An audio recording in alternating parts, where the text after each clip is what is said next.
Dokter Eva Suwartana, kakak kelas saya udah hadir ya. Alhamdulillah ketemu di sini Mbak Eva. Assalamualaikum, Mbak Ingrid, apa Waalaikumsalam kabar? warahmatullahi wabarakatuh. Ya, nggak nyangka ya ketemunya di sini. Iya, iya. Karena kita udah lama ya, belum pernah ketemu. Ya, alhamdulillah bisa ketemu di Zoom. Betul. Terakhir ketemu tuh Iya, kapan? Pas lulus. iya, pas lulus udah lama banget ya, 20 tahun lebih. Iya, Masya Heeh. Allah. Iya, ya Hebat, mudah-mudahan nanti Ingrid sudah bisa sangat ketemu fisik hmm, juga sama Mbak Eva dan semuanya, Mbak Dewi dan Muslimah Montreal, Kanada ya. iya. Saya langsung aja ya, Mbak, mungkin waktunya karena sudah jam Monggo, silakan. 6.46 kalau di Jakarta. Ya, silakan. Saya izin share screen ya.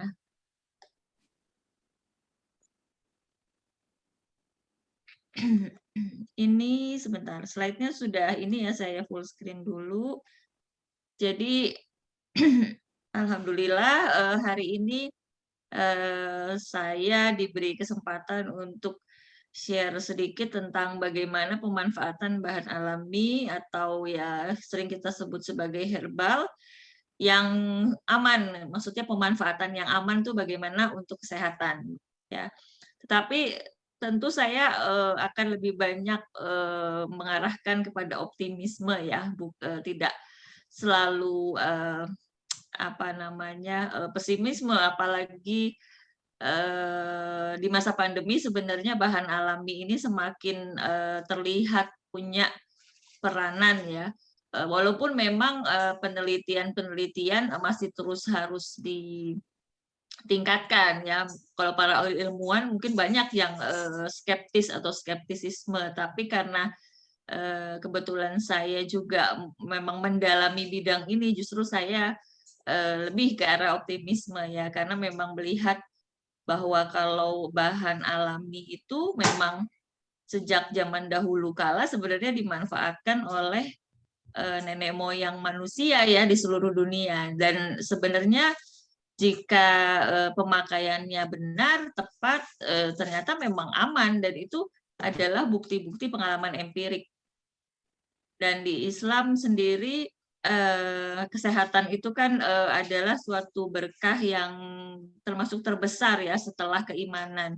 Dan bagaimana Islam sendiri mengajarkan kita untuk memelihara kesehatan secara semuanya ya, semua aspek. Jadi baik fisik ya maupun mental spiritual. Kemudian juga pendekatannya juga dengan holistic integrated gitu, di mana ternyata untuk mencapai upaya sehat kita perlu melakukan berbagai upaya yang holistik dan komprehensif, termasuk juga integrated ataupun integratif. Nah, Islam sendiri sebenarnya mengadvokasi segala misalnya konsep atau pengetahuan atau keilmuan yang hasil dari karya manusia, hasil dari pemikiran manusia misalnya, dan juga hasil penelitian di mana digunakan untuk misalnya pemeliharaan kesehatan, dan intinya sih segala yang sifatnya modern itu juga diterima oleh Islam kan begitu. Jadi tidak hanya Tibun Nabawi yang mungkin itu dulu praktiknya di zaman Nabi saja, tetapi perkembangan pengetahuan dan teknologi, artinya pengembangan ilmu secara modern pun diadvokasi oleh Islam. Dan tadi Mbak Dewi juga sudah menyebutkan misalnya di Kanada herbal atau bahan alami atau bahan alam itu ya termasuk populer ya, dan saya lihat memang tidak hanya di satu negara ya, tetapi sebenarnya kecenderungan di seluruh dunia itu memang sudah mengarah ke sana.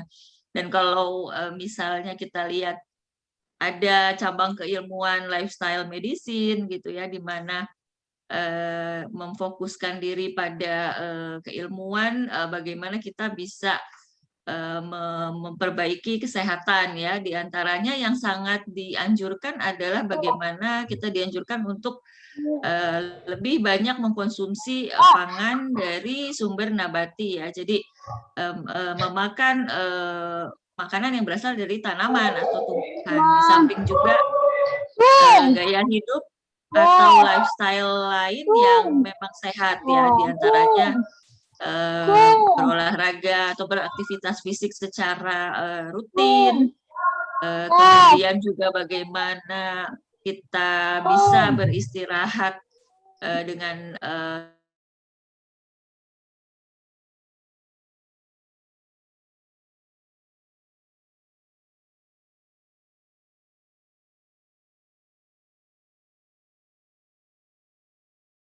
Mbak Ingrid tolong dibuka, speaker-nya, tadi saya mute semua karena ada suara yang ini.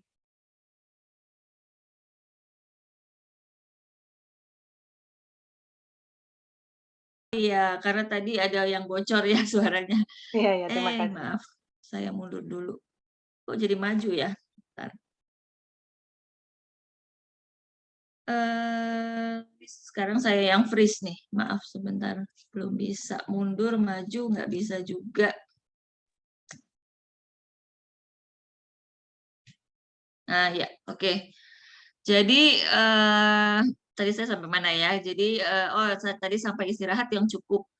Jadi istirahat yang cukup itu terutama pada saat tidur di malam hari, diupayakan sebenarnya kita bisa tidur itu semalamnya bisa 6 jam gitu ya, atau 7 jam, bahkan ada ahli yang menyarankan juga 7 jam karena pada saat malam terjadi berbagai aktivitas di dalam tubuh kita, misalnya pertumbuhan ya, termasuk pertumbuhan sel, kemudian mengganti sel-sel rusak dengan sel-sel baru yang lebih baik, itu biasanya terjadi di malam hari, termasuk pengaturan-pengaturan yang lain. Kemudian juga bagaimana kita bisa memanage stres ya, kemudian menghindari berbagai substansi atau zat yang bisa membahayakan kesehatan, misalnya merokok atau minuman alkohol, kemudian juga bagaimana hubungan sosial kita dengan keluarga atau dengan masyarakat sekitar atau dengan teman, dengan orang lain. Nah, di Quran sendiri juga memberi keistimewaan ya kepada tanaman ya, dan disebutkan beberapa tanaman-tanaman yang memang baik untuk kesehatan, baik sebagai bahan pangan maupun sebagai suatu modalitas untuk pemeliharaan kesehatan maupun untuk pengobatan. Ini ada beberapa ya yang tentu yang sudah sering kita konsumsi, misalnya kurma, kemudian kalau di Kanada mungkin juga banyak ya zaitun, kemudian anggur dan sebagainya. Nanti slide-nya saya berikan ya. Kemudian kalau herbal ada tulsi ya, tulsi itu semacam kemangi ya, dia mirip sama kemangi. Kemudian ada macam-macam sih ya, silakan dibaca, ada henna, kamfor, ada jahe, ada bawang putih, bawang merah, kemudian ketimun dan sebagainya. Kemudian juga di tradisi Nabi kita atau Tibun Nabawi juga ada tanaman-tanaman obat yang memang sering dipakai ya, seperti habatus sauda, kemudian ada kostus atau yang sering dipakai sekarang di masa pandemi yang populer juga di Indonesia itu ada kustul hindi, tetapi memang kalau kustul hindi adalah tanaman yang sudah langka.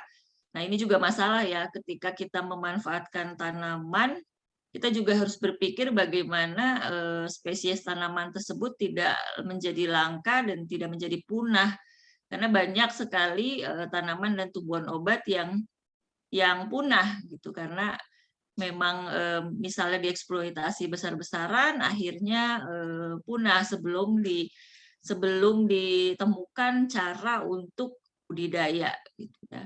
Kemudian juga herbal-herbal lain misalnya klabet ya atau fenugreek sena, kemudian seledri ya dan sebagainya, atau kalau di Timur Tengah atau di Turki itu banyak sumak, dan saya nggak tahu kalau di Kanada banyaknya apa aja ya, tapi saya pernah baca kalau di sana mint ya termasuk banyak ya, basil juga ya. Jadi itu sebenarnya juga herbal-herbal yang bermanfaat untuk misalnya untuk menjaga imunitas.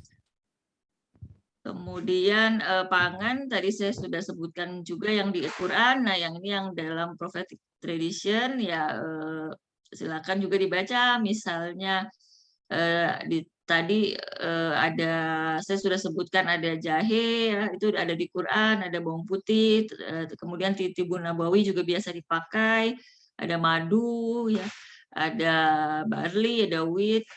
Kemudian bahkan beras atau rice sendiri juga dipakai ya dalam tradisi pengobatan Nabi.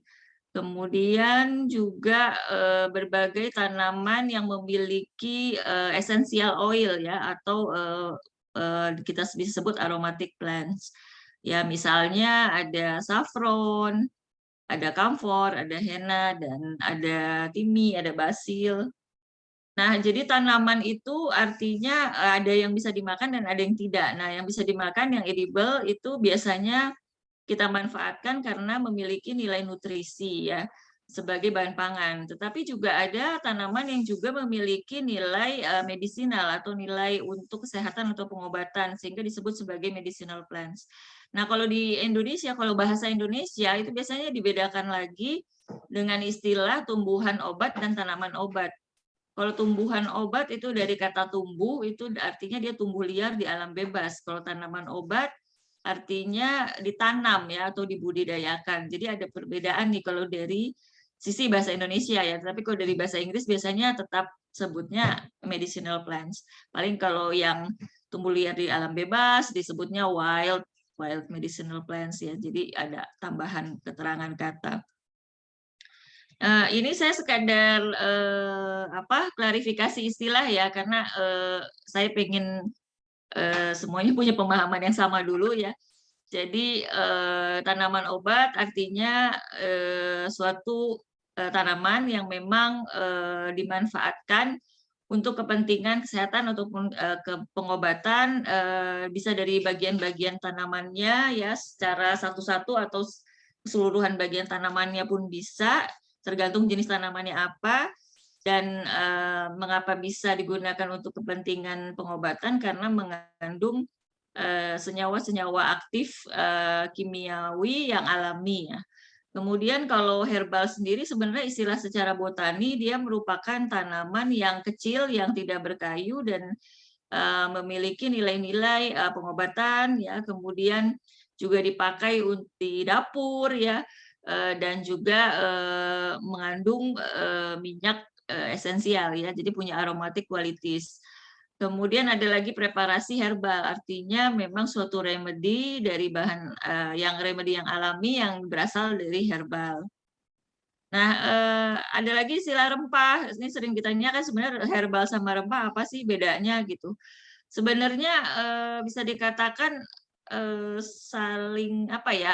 Secara umum itu sebenarnya herbal adalah himpunan bagian dari rempah ya, karena rempah itu sendiri itu bisa berasal dari berbagai bagian dari tanaman, misalnya kulit kayunya, kemudian bunganya, buahnya, daunnya, rizomanya ya, atau akarnya, bijinya dan sebagainya, atau artinya semuanya bisa terpakai atau salah satu bagian saja. Dan terminologi herbal sendiri sebenarnya merupakan bagian dari rempah dan mengacu pada tanaman ya yang memiliki daun dengan sifat aromatik ya, artinya daun yang memiliki aroma di sini artinya dia punya kandungan minyak esensial ya. Kemudian ada istilah herbal ini mengalami perluasan ya dengan adanya istilah herbal medicine atau fitomedicine atau fitoterapi. Nah, artinya ini merupakan suatu bidang keilmuan untuk bidang keilmuan terkait penggunaan tanaman obat untuk kepentingan kesehatan ya, baik untuk memelihara kesehatan atau di sini kaitannya dengan upaya promotif ya, preventif juga pencegahan penyakit atau juga enhance well-being, kemudian juga untuk pengobatan. Nah, cuma memang di beberapa negara istilah herbal itu atau herbal medicine tidak hanya meliputi penggunaan tanaman saja ya atau tumbuhan saja, tetapi juga ternyata memakai bahan-bahan dari hewan, dari bahan mineral misalnya, atau juga dari jamur dan sebagainya. Nah, apalagi kalau kita lihat herbal dari Cina, mereka menyebutnya herba ya, herba traditional Chinese medicine atau traditional herbal Chinese medicine misalnya. Itu perlu kita lebih teliti ya, terutama yang Muslim ya. Karena kalau di Cina itu tradisinya kalau herba itu, kalau yang disebut herba itu biasanya tidak hanya mengandung tanaman atau tumbuhan, tetapi biasanya bahan hewaninya juga banyak. Jadi kita mesti lihat mungkin dari sisi kehalalan ya. Karena kalau dari obat-obatan herba Cina itu sering misalnya ada tambahan darah ya, darah hewan atau bahkan sesuatu yang najis ya seperti urin ya, urin dari hewan tertentu gitu, bahkan feses dari hewan tertentu termasuk misalnya feses kelelawar pun itu dijadikan campuran dari herba medisinnya ya, herbal medisinnya. Nah, kemudian saya akan beralih ke kenapa sih ini topik yang sering dibahas akhirnya gitu ya. Artinya herbal medicine adalah sesuatu yang cukup penting untuk dibahas dan perlu kita ketahui bagaimana cara pemanfaatannya misalnya, atau cara aman mengkonsumsinya, atau cara aman pemakaiannya. Karena memang sekitar 50% obat yang berasal yang berada saat ini ya di dunia dalam dekade terakhir itu berasal dari bahan alam. Dan memang ternyata pemakaiannya itu 27 dari obat anti kankernya itu juga berasal dari bahan alam. Jadi artinya banyak obat-obat medis konvensional itu berasal dari bahan alam atau herbal yang kemudian diisolasi senyawa aktifnya lalu diperbanyak secara kimiawi sehingga menghasilkan obat-obat medis konvensional yang biasa diresepkan oleh dokter. Nah, pemakaian herbal sendiri di kalangan masyarakat yang tentu yang tidak dengan prescription ya, tidak dengan resep dokter juga meningkat. Apalagi 80% dari penduduk di dunia itu menurut WHO memang bergantung pada herbal ya, terutama untuk pelayanan kesehatan primer ya, termasuk pelayanan kesehatan yang formal yang primer. Nah, apalagi pandemi COVID-19 ini juga mendorong masyarakat kita ya, masyarakat di seluruh dunia untuk mencari pengobatan yang sifatnya mungkin alternatif ya terhadap pengobatan medis konvensional yang ada, di mana pengobatan medis konvensional yang ada pun belum terbukti secara signifikan mana yang betul-betul efektif dalam mengatasi misalnya penyakit COVID-19. Sehingga banyak yang juga memakai obat-obat herbal sebagai terapi, bahkan banyak negara juga yang memakai herbal sebagai terapi tunggal untuk COVID-19 yang ringan. Sedangkan kalau untuk COVID-19 yang sedang hingga berat itu biasanya banyak negara mengkombinasikan antara obat medis konvensional dengan obat herbal. Nah, tadi saya sempat singgung preparasi herbal ya. Preparasi herbal itu kita penting untuk tahu karena ketika kita akan mengkonsumsi kita pasti mikir yang amannya bagaimana. Kemudian kalau bentuknya segar misalnya yang amannya takarannya seperti apa misalnya. Kemudian kalau yang diseduh dengan air panas misalnya ya. direndam dengan air panas atau disebutnya infusa, itu bagaimana caranya gitu kan, karena yang kita mau adalah tentu herbal ini bisa kita konsumsi secara aman. Jadi yang paling utama tentu aman dulu, setelah aman baru kita maunya memberikan manfaat kan, memberikan efektivitas. Nah, bentuk-bentuknya ada banyak ya, silakan nanti dibaca sendiri, tetapi memang kalau bentuk segar ada yang bisa dimakan mentah, ada yang direbus dulu, kemudian ada juga yang infusa ya, yang direndam dengan air panas.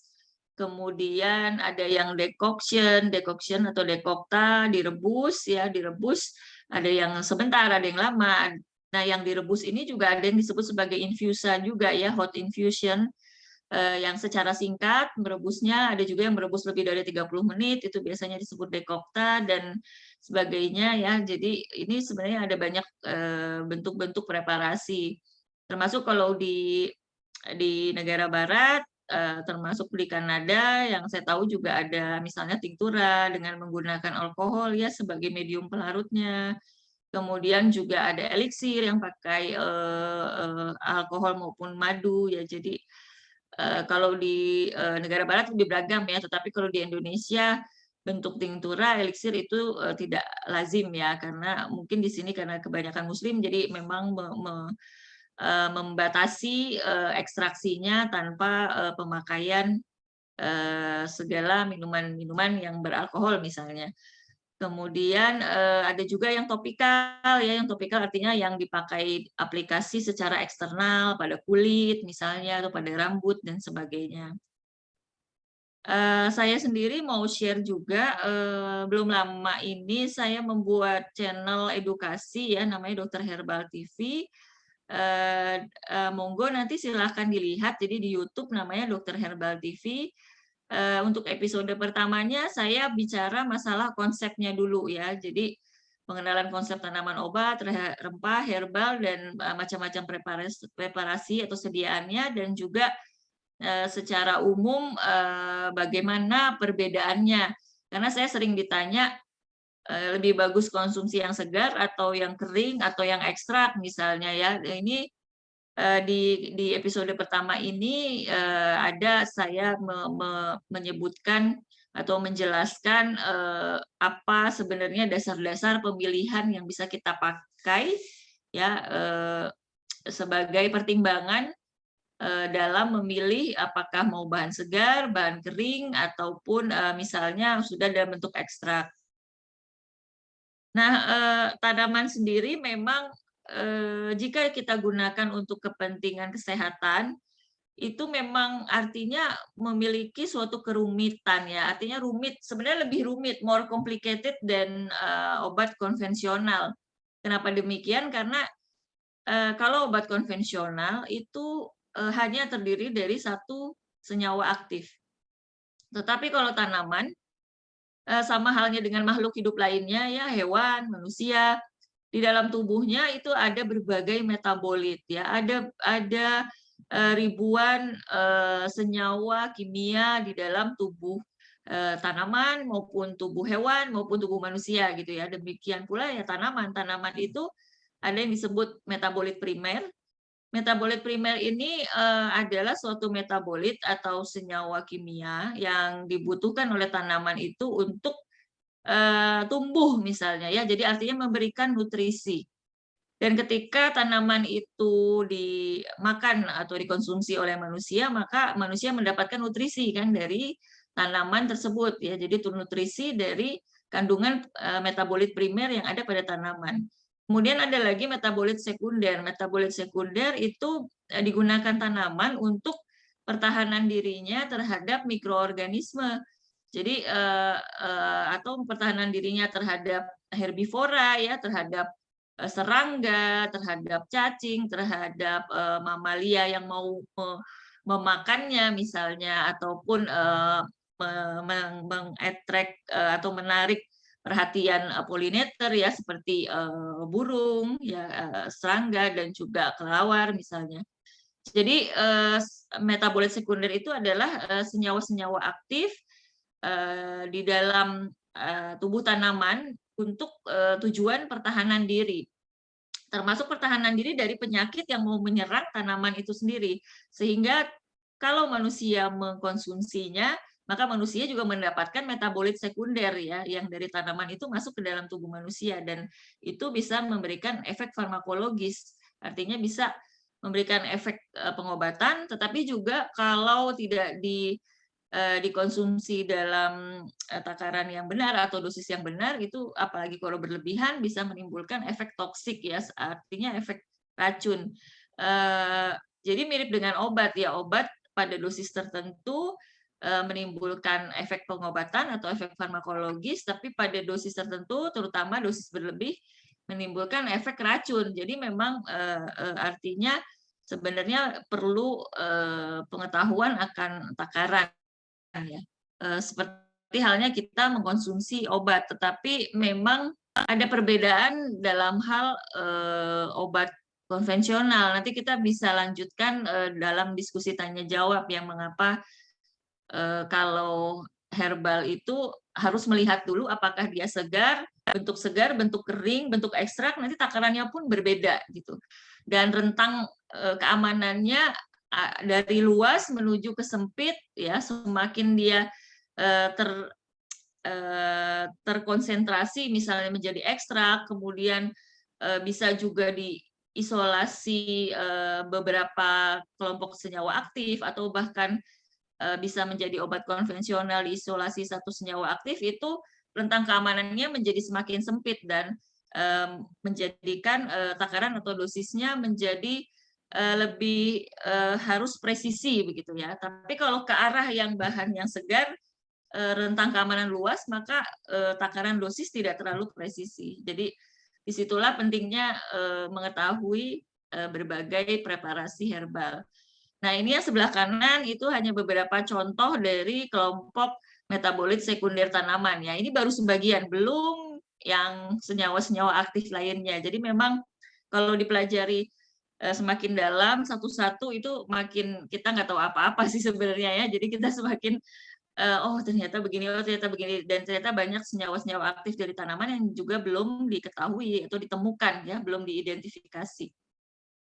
Nah, kalau kita lihat satu kelompok senyawa dalam herbal, itu ada satu kelompok senyawa yang sangat terkenal, dan memang yang ini sudah banyak penelitiannya, itu kita kenal dengan senyawa polifenol. Senyawa polifenol ini memang terkenal memiliki aktivitas antioksidan, ya, jadi bisa menangkal radikal bebas, sehingga memang dengan aktivitas tersebut dan kemampuannya berikatan dengan molekul-molekul yang ada di dalam tubuh kita, dia bisa membantu misalnya mengurangi absorpsi dari atau penyerapan dari lemak ya yang kita makan misalnya, sehingga bisa mencegah obesitas. Kemudian juga bagaimana dia bisa memodulasi berbagai pathway ya, berbagai jalur-jalur sinyal di dalam tubuh kita, sehingga dia bisa mencegah yang namanya metabolic syndrome ya, mencegah misalnya perlemakan hati misalnya.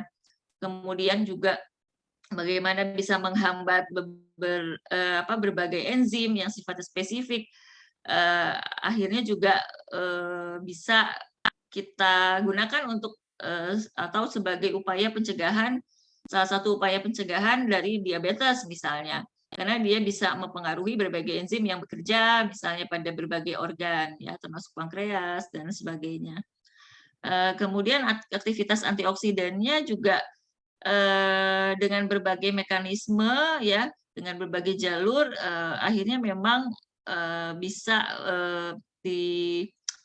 dikembangkan untuk mencegah penyakit kardiovaskuler maupun mencegah kanker ya, karena biasanya kalau yang memiliki sifat antioksidan juga memiliki sifat sebagai anti kanker.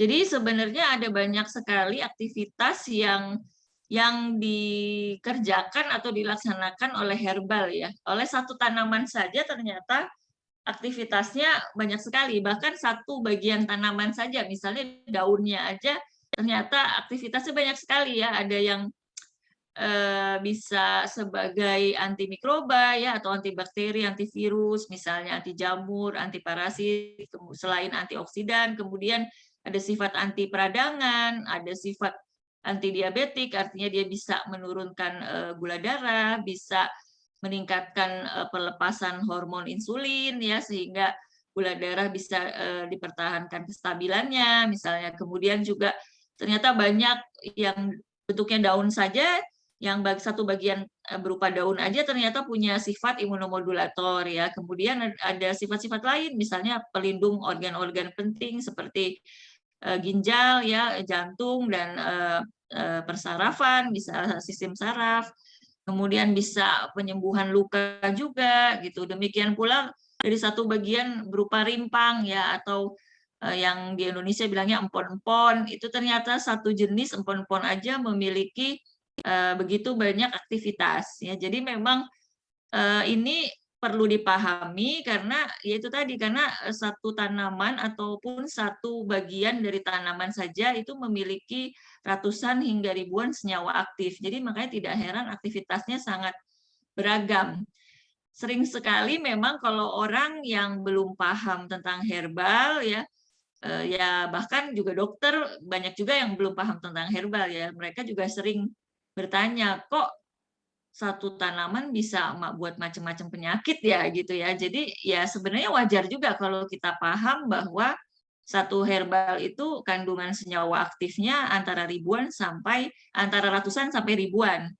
Dan senyawa-senyawa yang ratusan sampai ribuan itu sebenarnya di dalam tubuh tanaman itu sendiri juga saling bekerja sama ya untuk tanaman itu eksis gitu ya. Dan ketika dikonsumsi oleh manusia, maka senyawa-senyawa aktif yang ada di dalam tanaman itu sebenarnya juga saling bekerja sinergis untuk melakukan berbagai aktivitas, dan dia sebenarnya bisa bekerja di berbagai target sistem organ di dalam tubuh manusia ya, karena reseptornya juga bisa macam-macam ya, penerima yang ada di dalam sel tubuh kita ternyata bisa menerima berbagai senyawa yang ada pada satu tanaman begitu. Dan akhirnya memang arah-arahnya memang di dunia ini herbal menjadi semakin banyak dikembangkan, semakin diteliti, misalnya hingga uji klinik sehingga bisa dengan aman diresepkan oleh dokter ya. Dan sudah banyak herbal misalnya diresepkan untuk misalnya gangguan kesehatan pada sistem kardiovaskuler, pada sistem, maksudnya sistem jantung ya, sistem jantung pembuluh darah, atau pada sistem pencernaan, juga imunitas, juga sistem pernafasan, sistem urogenital ya, sistem kemih, sistem reproduksi, itu ternyata sudah semakin banyak herbal yang diresepkan oleh dokter, termasuk misalnya untuk penyembuhan luka dan juga gangguan kesehatan terkait sistem hormon ya, endokrin dan sebagainya, termasuk banyak juga dipakai sebagai pengobatan yang sifatnya komplementer atau melengkapi dari pengobatan kanker misalnya.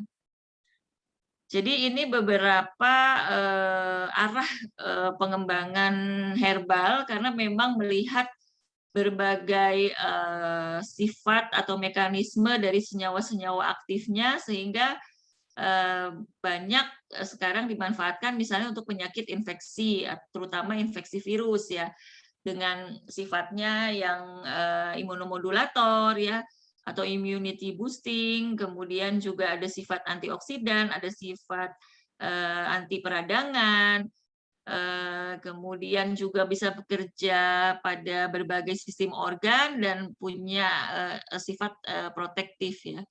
Kemudian juga arah-arahnya juga banyak sekali untuk pengendalian diabetes, juga tekanan darah, dan juga untuk perawatan kecantikan ya. Jadi ada istilah kosmetikal, di mana juga herbal-herbal ini juga dipakai untuk bidang-bidang dermatologi ya. Jadi yang bisa diminum secara oral ya, dikonsumsi secara oral, ataupun yang diaplikasikan secara pemakaian luar ya, atau topikal. Nah, jadi secara kalau saya resumekan gitu ya, herbal ini keunggulannya memang cukup banyak, dan di antaranya ini ya, jadi mudah didapatkan di sekitar kita, kemudian relatif murah. Kalau misalnya di Kanada yang herbal Indonesia sulit, atau artinya harga lebih mahal, tentu bisa memanfaatkan herbal-herbal yang ada di sana ya. Kemudian juga relatif lebih aman. Di sini saya pakai kata relatif karena memang sebenarnya segala apapun itu bisa menimbulkan efek samping ya. Tetapi kalau kita konsumsi secara benar, maka bisa dikatakan herbal ini sangat minimal efek samping, sehingga bisa dikatakan lebih aman, terutama semakin ke arah yang fresh, semakin ke arah yang segar, itu akan menjadi yang paling aman. Tetapi memang yang bentuk yang segar ini, karena biasanya tidak kita konsumsi dalam takaran yang besar atau dosis yang besar, maka biasanya efek pun tidak bisa instan kita dapatkan ya. Jadi seperti halnya makanan lah, kita mengkonsumsi sayur dan buah untuk memenuhi misalnya kebutuhan mikronutrien ya, vitamin, mineral itu bisa kita dapatkan dari sayur dan buah. Dan kita bisa merasakan manfaatnya jika kita konsumsi sayur dan buah itu secara rutin ya, secara teratur tiap hari dalam takaran yang tidak berlebihan, kan begitu. Jadi analoginya bisa disamakan seperti kita mengkonsumsi sayur dan buah ya. Kemudian sifat yang atau yang unggul lainnya adalah optimasi sistem tubuh, karena herbal itu pada dasarnya konsepnya atau filosofinya adalah makhluk hidup. Sama seperti kita ya, tanaman, hewan, manusia, itu semua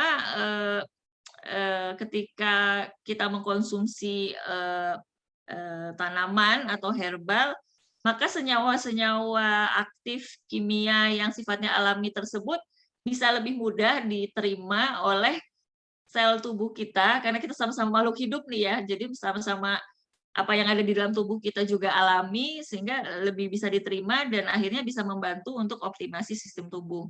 Kemudian karakter herbal itu, karena tadi saya sudah sebutkan senyawa aktifnya itu sangat banyak, ratusan dan ribuan, dan itu semua sebenarnya bekerja secara sinergis ya, dalam membantu tanaman itu untuk bisa eksis, mempertahankan diri, sehingga ketika kita konsumsi itu pun bisa dengan senyawa aktifnya yang beragam itu bekerja pada berbagai target di dalam tubuh kita, di dalam sel-sel tubuh kita misalnya. Kemudian juga senyawa-senyawa aktif itu ternyata saling bekerja secara sinergis ya, untuk saling menguatkan efikasi ya.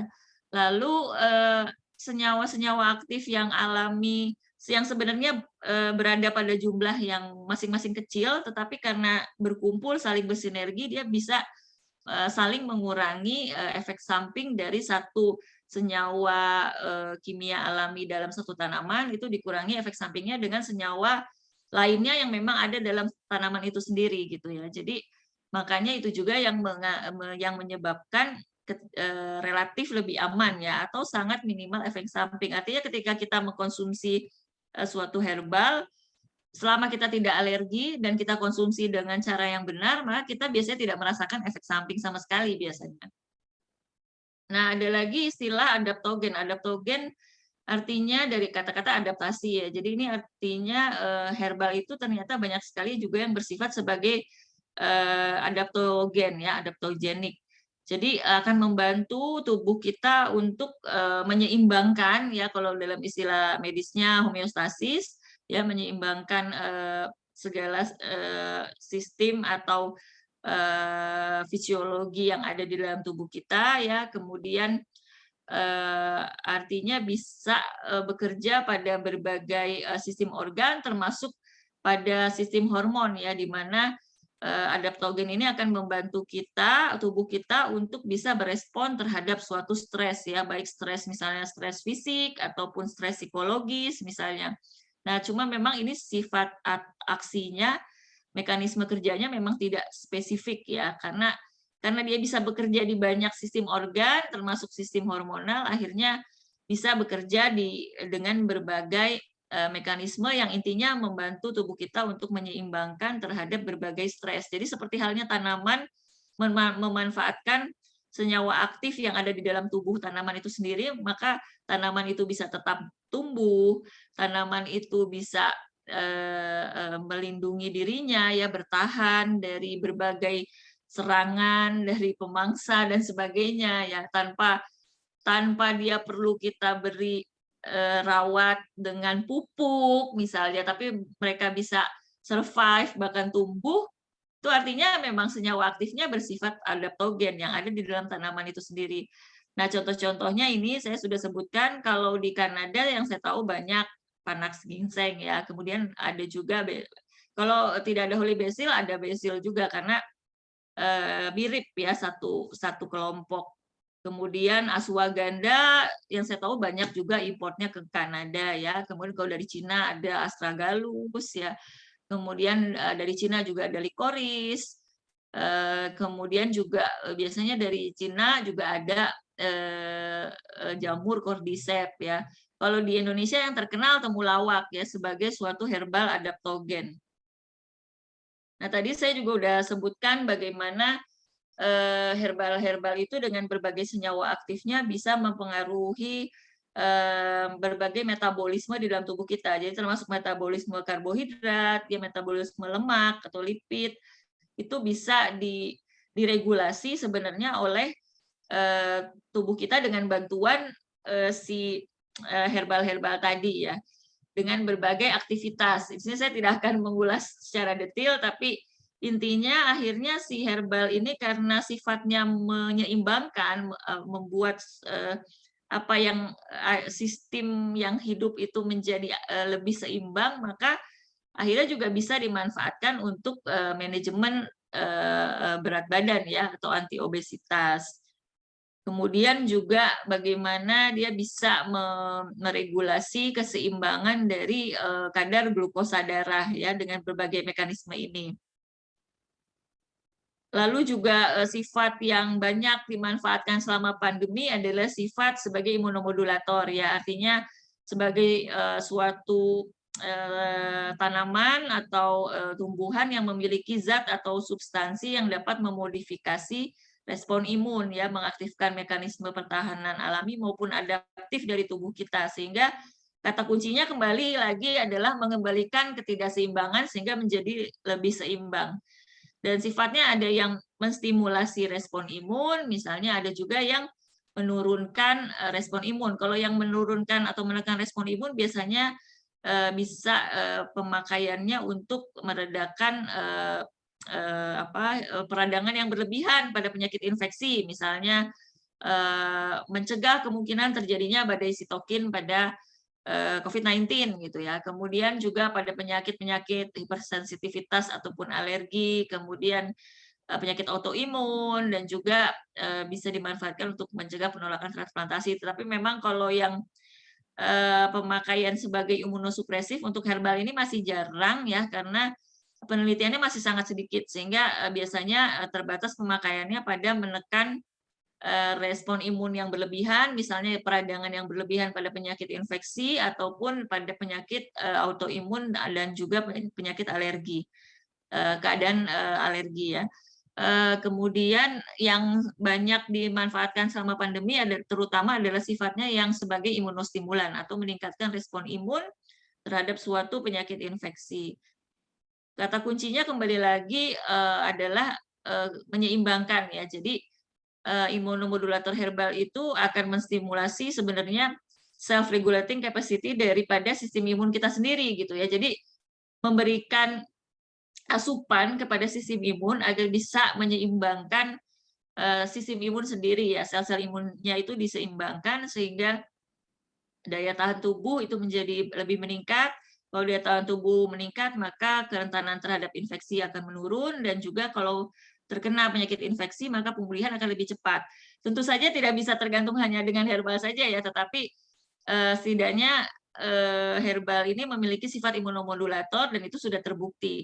Artinya bisa kita pakai untuk sebagai sebenarnya salah satu upaya pencegahan maupun upaya pengobatan terhadap suatu penyakit infeksi. Ini beberapa saya tampilkan beberapa herbal yang memang punya efikasi yang baik ya, yang telah dibuktikan dengan penelitian. Misalnya kalau imunomodulator, kalau di Kanada nih saya saya taunya banyak ya, Echinacea misalnya. Kemudian Nigella sativa itu Habatus sauda ya.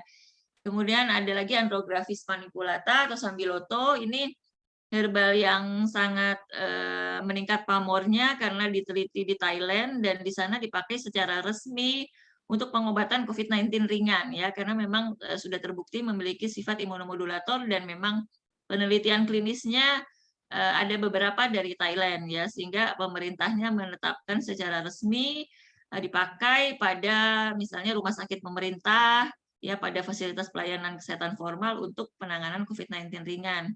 Kemudian ada lagi Phyllanthus niruri ya, atau meniran. Di Indonesia juga sudah ada lumayan beberapa uji klinisnya ya yang menyimpulkan memang Phyllanthus niruri ini atau meniran bersifat memodulasi imunitas ya, terutama menstimulasi respon imun. Kemudian ada lagi misalnya yang bersifat anti peradangan, itu ada kunyit ya, Curcuma longa itu kunyit, kemudian temulawak, Curcuma santoriza, jahe ya, Zingiber officinale, kemudian Nigella sativa atau Habatus sauda juga bersifat anti peradangan. Kemudian juga yang sudah banyak diteliti misalnya teh ya, terutama teh hijau atau Camellia sinensis itu bersifat antioksidan. Kemudian yang pelindung organ liver itu juga sudah banyak penelitiannya, uji kliniknya, yaitu Curcuma santoriza. Kemudian kunyit juga bersifat anti ulkus lambung ya, jadi bisa membantu mengatasi misalnya perdarahan lambung ya. Kemudian adaptogen itu contohnya tadi saya sudah sebutkan di slide sebelumnya. Lalu herbal yang sudah banyak diteliti juga yang bersifat anti diabetik yang sudah penelitian klinisnya sudah banyak pada manusia, misalnya kayu manis ya. Kayu manis sendiri itu jenisnya ada macam-macam, ada yang Cinnamomum zeylanicum, kalau di Indonesia ada Cinnamomum burmani ya. Kalau di Kanada biasanya Cinnamomum zeylanicum sih yang banyak. Kemudian Sambiloto juga ternyata banyak penelitiannya sudah menunjukkan menurunkan gula darah ya, jadi punya sifat anti diabetik dan ternyata juga pada penelitian klinis, baik pemakaian secara tunggal maupun kombinasi ternyata juga mampu mengendalikan diabetes ya secara bermakna ya. Kemudian anti kolesterol misalnya kelabet ya, anti hipertensi misalnya seledri, bawang putih, kumis kucing ya, meniran. Kemudian ada juga herbal yang bersifat anti platelet ya, di mana anti agregasi sel trombosit ya, sel pembekuan darah. Ini contohnya bawang putih, kemudian ekstrak cacing tanah juga ya, ternyata bersifat anti platelet. Kemudian antivirus misalnya Andrographis paniculata ya, Sambiloto dan Habatus sauda. Bahkan ini sudah pada virus SARS-CoV-2 juga sudah spesifik diteliti sifatnya sebagai antivirus ya untuk Andrographis paniculata atau Sambiloto dan Habatus sauda. Kemudian misalnya ada Hypericum perforatum ya sebagai anti depresi, ini juga banyak ya, St. John's wort ya, mungkin di Kanada juga banyak ya, kalau di Amerika juga banyak. Kemudian misalnya anti cemas, anti ansietas ya, silakan dibaca, ini juga banyak di Kanada juga setahu saya ya, setidaknya di Amerika lah, mungkin di Kanada juga banyak. Kemudian anti demensia misalnya ada ginkgo biloba. Kalau di Indonesia banyaknya pakai pegagan ya atau Centella asiatica. Kemudian anti insomnia ada valeriana. Di Indonesia lebih banyak pakai pala ya atau Myristica fragrans. Kemudian untuk pengobatan atau penyembuhan luka itu ternyata madu juga sudah banyak sekali penelitiannya sampai uji klinis ya. Jadi bahkan memang sudah banyak dipakai juga secara resmi di pelayanan kesehatan formal, misalnya oleh spesialis bedah plastik dalam membantu mengatasi luka bakar misalnya ya. Tentu saja yang sudah madu yang sudah terstandar secara medis ya. Kemudian pegagan juga ya, makanya banyak sekali sekarang obat-obat yang topikal yang dioleskan, diaplikasikan secara luar, itu kalau kita lihat komposisinya ternyata banyak juga produk yang sudah mengandung Centella asiatica ya atau pegagan. Kemudian juga Ada sifat-sifat juga pereda nyeri atau analgetik, misalnya cengkih ya.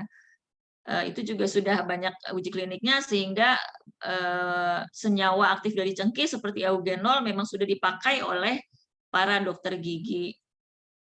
Nah, jadi mengapa naik daun nih herbal ya memang tadi sebenarnya kita sudah bahas ya tren back to nature ya, apalagi selama pandemi akhirnya semakin naik daun.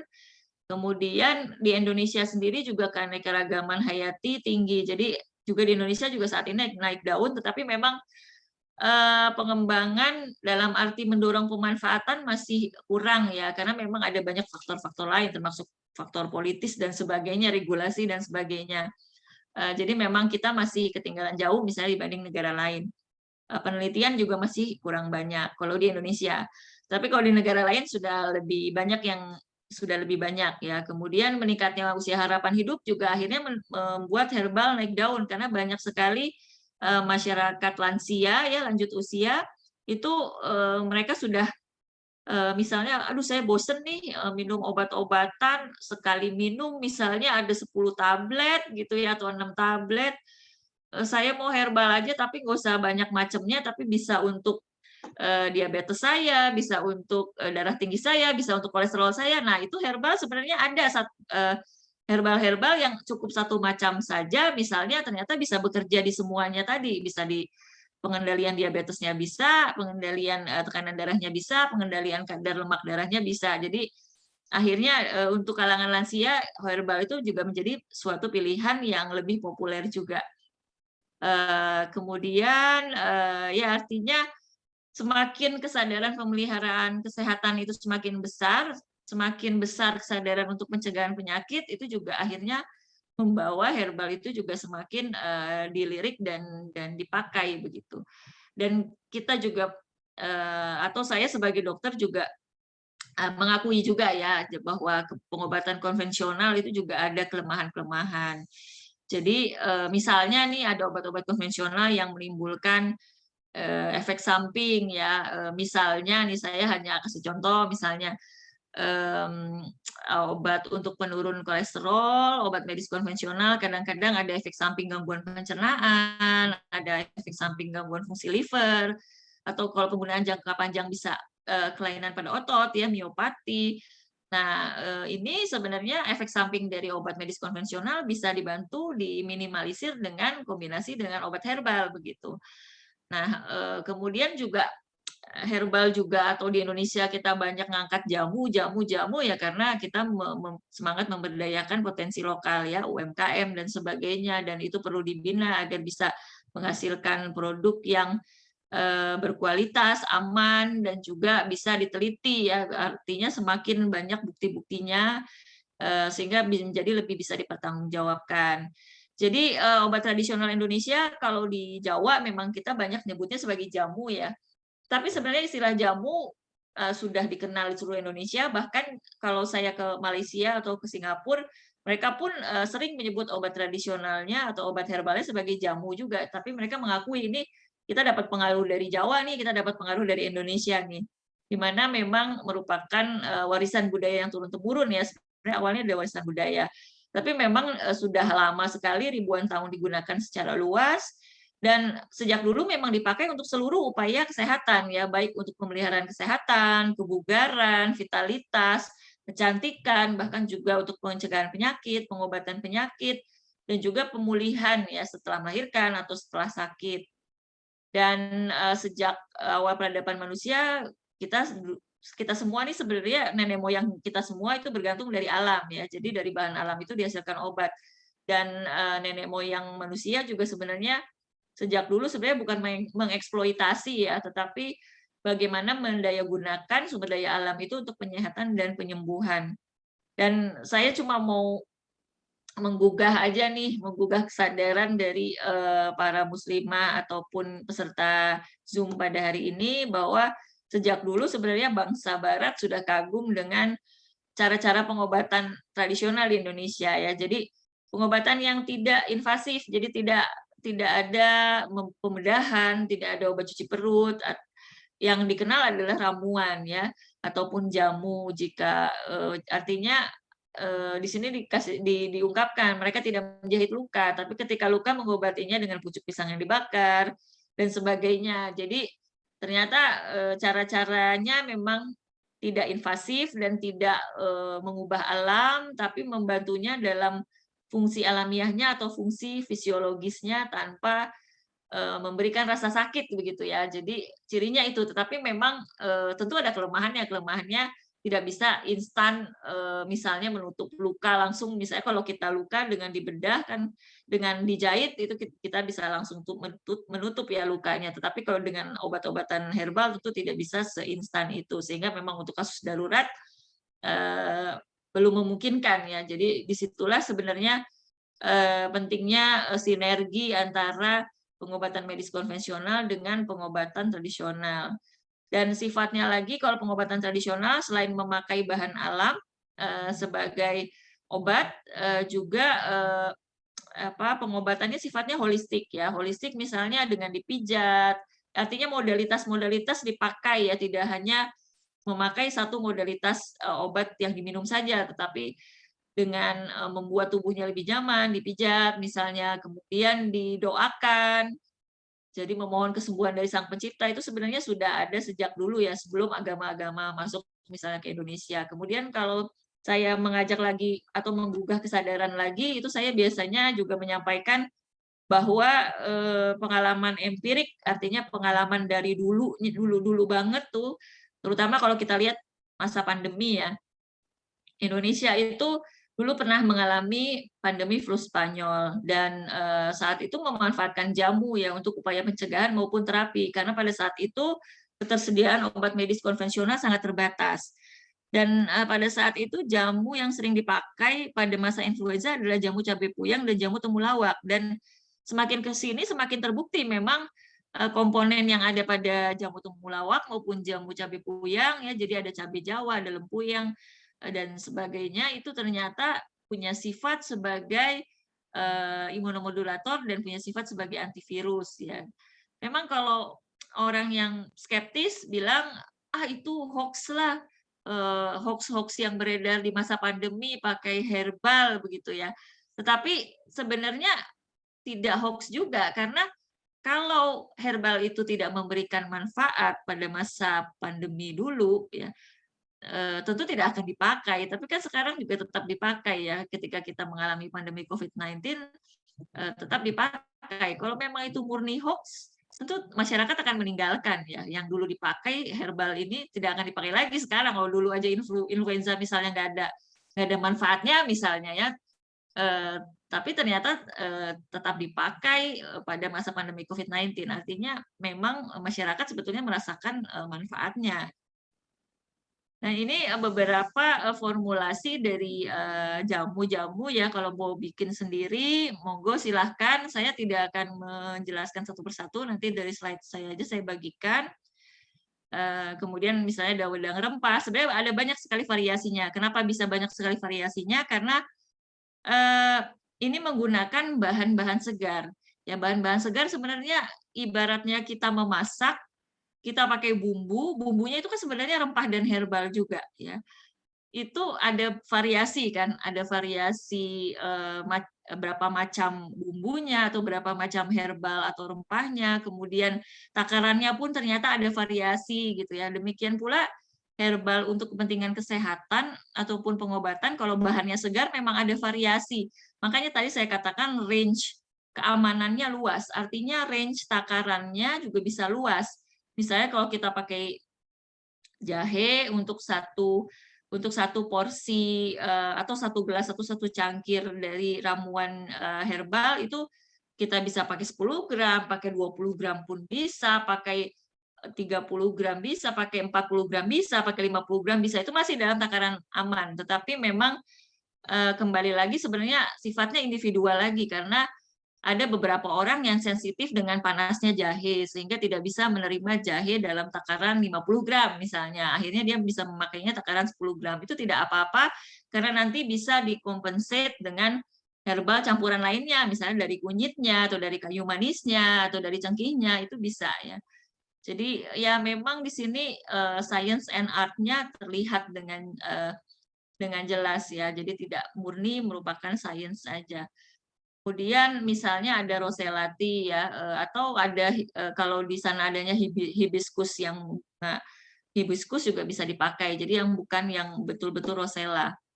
Ini caranya, ini sifatnya juga meningkatkan imunitas dan juga bisa membantu menurunkan tekanan darah. Kemudian tadi saya sempat menyebut sambiloto yang banyak sekali penelitiannya di Thailand dan sebenarnya tanamannya juga banyak sekali di Indonesia. Ini bisa dibuat dari misalnya dari bahan segar atau bahan kering. Di sini cara-caranya saya sudah sebutkan ya, dari berbagai resep yang sifatnya sudah dibuktikan lewat pengalaman empirik dan bahkan juga sudah diteliti hingga penelitian klinis ya. Misalnya contoh di Afrika ada yang mereka di sana pakai 7 lembar daun sambiloto dimakan mentah, tapi kan banyak orang tidak kuat dengan pahitnya ya. Jadi ada berbagai cara, jadi bisa juga pakai ekstrak yang sudah dalam bentuk kapsul. Kemudian ada macam-macam lagi, misalnya di India ada resep sirup madu bawang ya, honey onion sirup itu biasanya untuk mengatasi keluhan-keluhan batuk pilek, radang tenggorokan ya. Dan di sana pun di India sudah dilakukan penelitian klinis. Jadi ramuan sederhana yang dari bahan segar yang sifatnya pakai takaran rumah tangga tapi bisa dikonversi misalnya dengan satuan gram misalnya, itu ternyata juga sudah dilakukan penelitian klinis di sana. Jadi seperti halnya juga di Jepang. Di Jepang itu juga dokter-dokternya di sana itu memang sudah terbiasa juga meresepkan obat herbal kamponya ya dalam bentuk rebusan herbal kering. Jadi pasiennya di apoteknya diberikan 1 bungkus ramuan campuran herbal kering, nanti pasiennya tinggal merebusnya di rumah. Tentu diberitahu cara merebusnya seperti apa. Nah, di Jepang itu sampai sudah seperti itu. Ya, jadi dokter konvensionalnya sudah diberikan pendidikan selama di fakultas kedokterannya untuk nanti ketika dokter itu lulus dia bisa melakukan praktik herbal juga, praktik medis konvensional juga, dan bahkan bisa kombinasi ya atau integratif medicine. Nah, sebagai slide terakhir, jadi sebenarnya banyak herbal nih sebenarnya telah terbukti aman dan berkhasiat secara pengalaman empirik lintas generasi masyarakat dunia. Kadang-kadang orang yang skeptis juga suka bilang, itu kan testimoni doang, itu kan sugesti doang. Tapi seharusnya kita melihat ya, karena saya mendalami bidang filsafat sains, kita harus lihat pengalaman empirik, ya pengalaman ribuan orang, pengalaman jutaan orang, lintas generasi dari kakek, nenek, anak, cucu, cicit, dan seterusnya dari seluruh masyarakat dunia itu tidak bisa dianggap bukan bukti ya. Itu sebenarnya suatu bukti, namanya bukti pengalaman empirik. Artinya itu merupakan bukti yang harus dipakai juga, tidak hanya bukti yang melalui penelitian in vitro, penelitian praklinik atau uji pada hewan coba atau penelitian uji klinik ya, tapi kita juga perlu melihat pengalaman empirik selama ribuan tahun oleh jutaan atau bahkan miliaran orang ya di masyarakat di seluruh dunia. Tentu itu merupakan suatu data juga ya. Kemudian juga herbal itu juga punya keunggulan yang terletak pada kemampuannya dalam optimasi sistem di tubuh, artinya menyeimbangkan.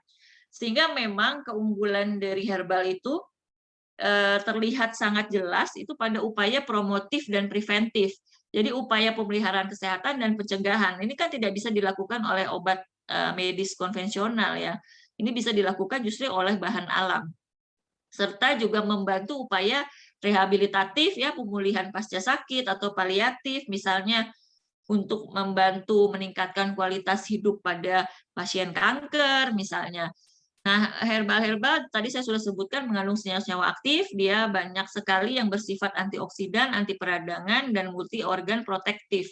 Ya, cuma senyawanya juga sebenarnya ada senyawa inaktif juga, tapi senyawa aktifnya juga sampai ribuan juga.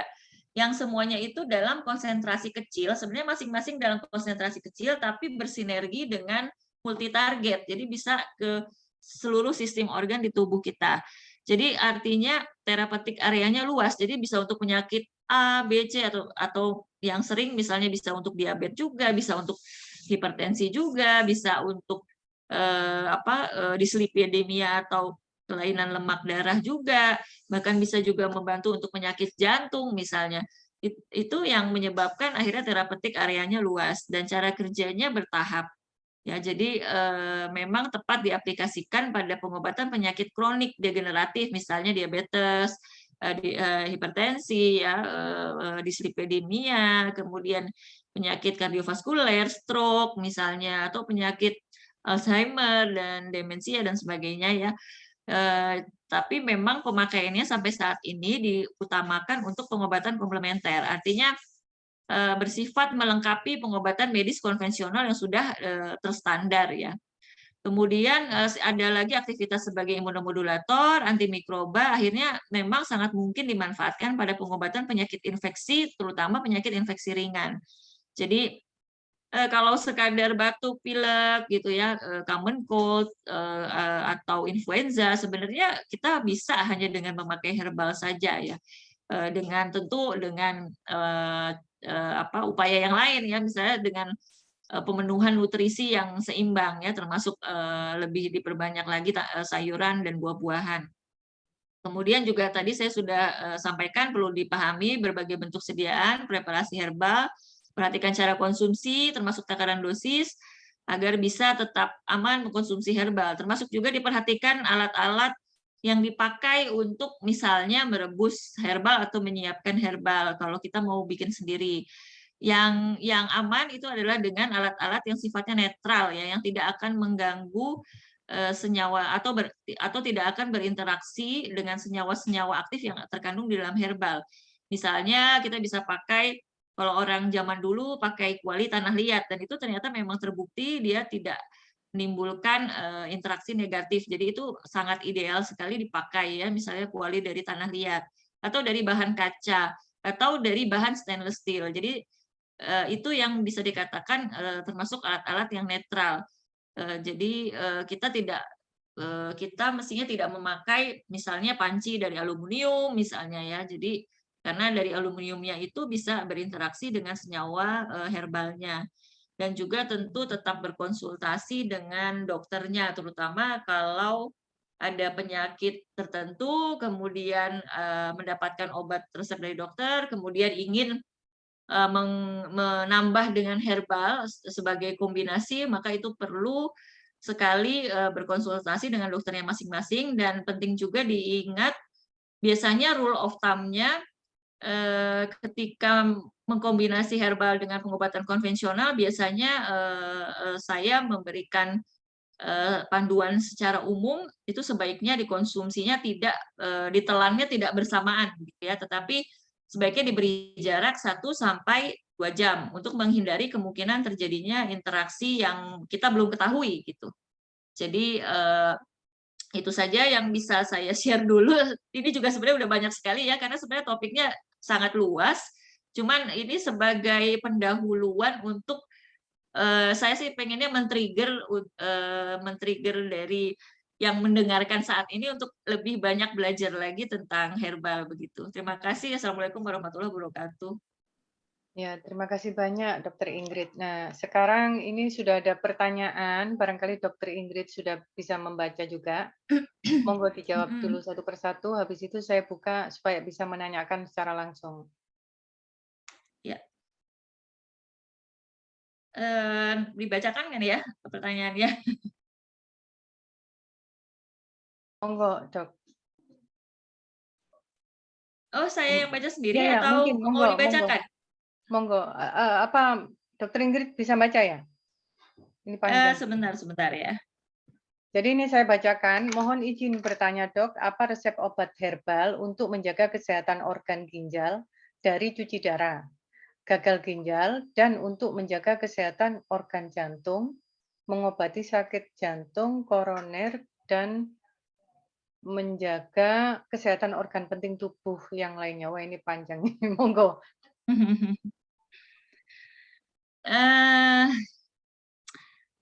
Ini banyak sekali ya. Jadi sebenarnya begini, tadi kan saya sudah menyebutkan bahwa herbal itu keunggulannya adalah lebih banyak ke arah promotif dan preventif ya. Promotif itu artinya pemeliharaan kesehatan. Jadi orang yang sehat supaya tetap sehat, bahkan juga diimprove kesehatannya ataupun well-being-nya. Kemudian juga untuk ke arah pencegahan penyakit, artinya belum menjadi sakit. Nah, ketika seseorang itu sudah sakit, maka juga mesti dilihat sakitnya yang apa ya, seperti apa. Karena begini, herbal itu yang pertama-tama adalah sifatnya tadi saya sudah sebutkan tidak bisa bekerja secara instan ya. Jadi karena senyawa-senyawa aktif yang terkandung di dalam herbal itu sangat banyak, ratusan ribuan, tapi masing-masing dalam konsentrasi kecil ya. Sehingga kita juga tidak bisa mengeneralisasi semua penyakit bisa dengan herbal begitu. Dan sebenarnya juga perkembangan herbal dari dulu itu juga dari zaman nenek moyang manusia memang arahnya yang paling utama untuk promotif dan preventif ya. Jadi gimana caranya pencegahan itu jauh lebih baik daripada pengobatan kan begitu di agama kita sendiri juga sangat ditekankan itu bahwa pencegahan itu jauh lebih baik dari pengobatan. Jadi obat herbal ini memang lebih diutamakan atau pemanfaatannya lebih ditujukan untuk pemeliharaan kesehatan dan pencegahan. Adapun untuk upaya pengobatan itu tidak semuanya juga bisa dengan herbal. Nah, seperti misalnya begini, tadi pertanyaannya menjaga kesehatan organ ginjal. Kalau cukup pertanyaannya bagaimana obat herbal untuk menjaga kesehatan organ ginjal, titik gitu ya. Nah, itu banyak sekali pilihannya. Karena banyak sekali herbal yang bersifat nefroprotektif ya. Nefroprotektif artinya membantu melindungi organ ginjal dan juga menyeimbangkan sistem kemih ya. Nah, contohnya ada banyak sekali ya, seledri, kemudian kumis kucing ya, kemudian meniran, belum lagi herbal-herbal luar ya, seperti ada chamomile ya, kemudian echinacea itu juga sebenarnya baik untuk ginjal ya. Tetapi ketika pertanyaannya dipanjangkan menjaga kesehatan organ ginjal dari cuci darah, nah ini yang tidak bisa dijawab secara tegas ya, karena ketika sudah cuci darah, ketika harus sudah cuci darah, kalau saya sendiri dengan saya pribadi dengan berbagai pertimbangan saya tetap menyarankan Anda lakukan cuci darah gitu. Karena memang dokter Anda sudah menyarankan cuci darah, maka lakukanlah cuci darah. Dan ketika sudah organ ginjal itu misalnya sudah mengalami kegagalan ya, gagal ginjal kronik misalnya atau gagal ginjal akut, maka herbal yang dikonsumsi juga betul-betul harus pilih-pilih gitu ya. Karena bisa jadi herbalnya itu malah juga memberatkan fungsi ginjalnya. Jadi ginjalnya memang udah gagal menyaring darah, tambah kasih herbal, malah bisa juga memberatkan fungsi ginjalnya. Jadi saya terus terang tidak bisa menyarankan, oh semua orang yang gagal ginjal, oh semua orang yang harus cuci darah minum seledri. Belum tentu bisa. Ada orang yang bisa.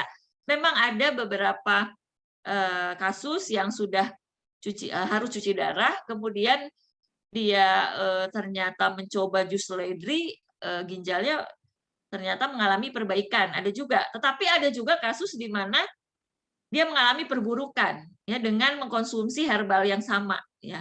Jadi saya tidak bisa menyarankan secara tegas, secara presisi untuk orang yang sudah mengalami misalnya gangguan fungsi ginjal yang mewajibkan dia harus cuci darah ya. Semua kan ada perhitungannya, dokter juga ada perhitungannya, misalnya GFR-nya berapa ya, glomerular filtration rate-nya berapa. Jadi harus memeriksa banyak hal, mempertimbangkan banyak hal ya.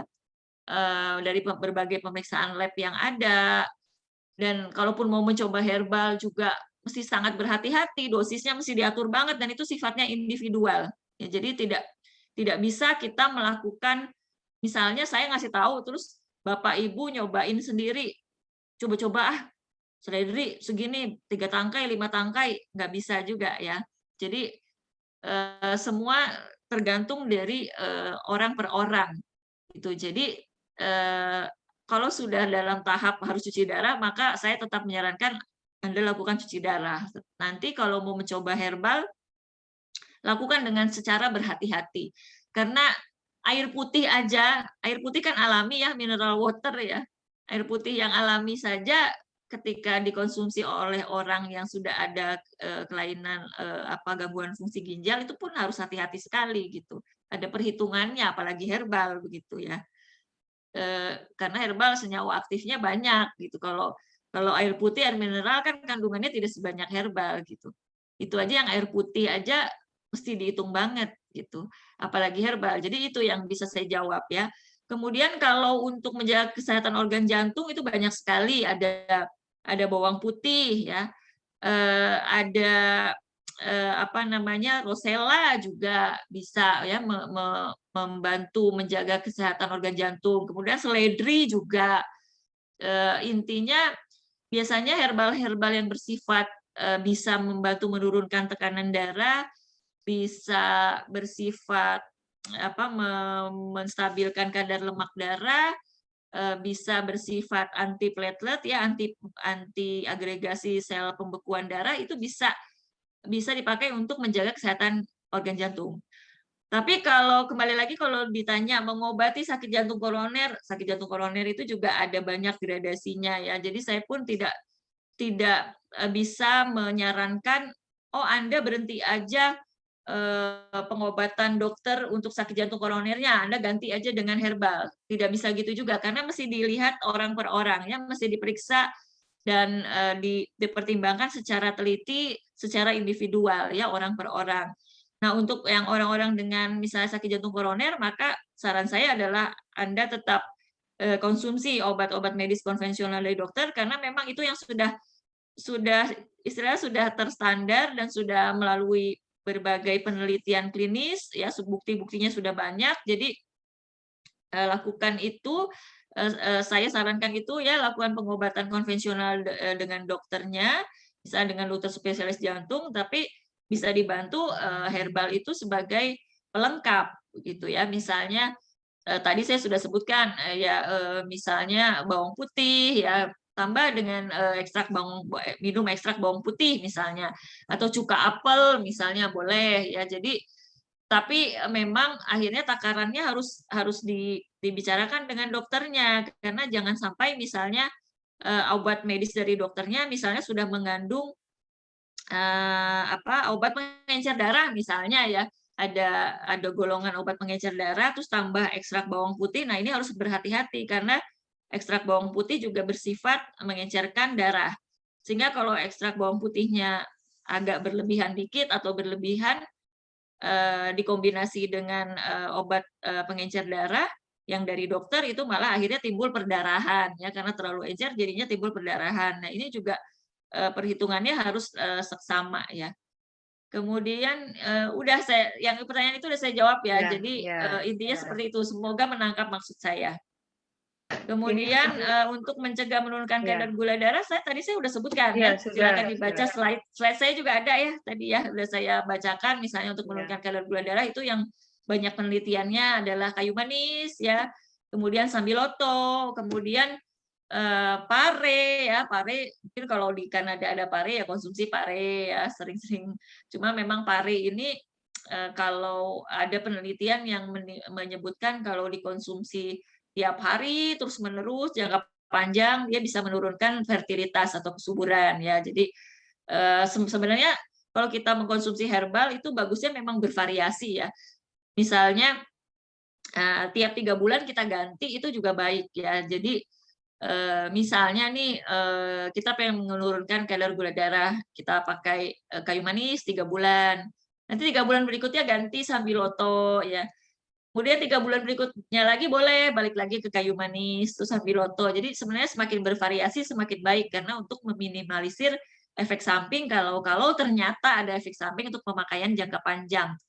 Tetapi memang selama ini yang sudah terkumpul bukti-buktinya, kayu manis atau sambiloto itu sebenarnya aman sih untuk pemakaian jangka panjang. Tetapi akan lebih ideal lagi misalnya jika bisa secara bergantian ya. Karena ini konsepnya mirip dengan diet sehari-hari ya, dengan makan sehari-hari semakin bervariasi semakin baik ya. Seperti kita makan ada menu hari ini apa, menu besok apa ya. Kalau herbal memang biasanya rule of thumb kalau kita mau yang paling amannya biasanya 3 bulan ya, 3 bulan kita berhenti dulu untuk herbal yang A, misalnya kita ganti dengan herbal B gitu ya. Jadi untuk lebih mengkondisikan liver dan ginjal kita untuk lebih bisa istilahnya apa ya, kayak kita puasa aja ya, ibadah puasa itu kan kita mengistirahatkan sistem pencernaan kita ya. Nah, herbal juga gitu, kita mengistirahatkan memetabolisme kayu manis ya, udah diminum tiap hari 3 bulan ekstraknya misalnya. Kemudian kita jeda dulu, kita ganti dengan herbal yang lain. Itu kalau pemakaian ekstrak ya.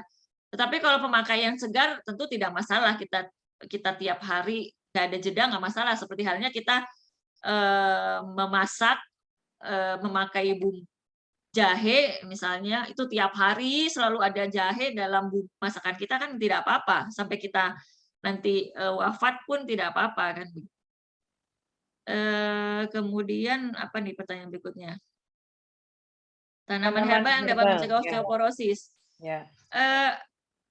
Kalau tanaman herbal yang dapat mencegah osteoporosis sebenarnya penelitiannya masih sangat kurang ya. Kebanyakan sih herbal-herbal yang bisa untuk mengurangi gejala menopause itu rata-rata bisa membantu untuk mencegah osteoporosis ya. Seperti halnya black cohosh ya, herbal dari barat ya.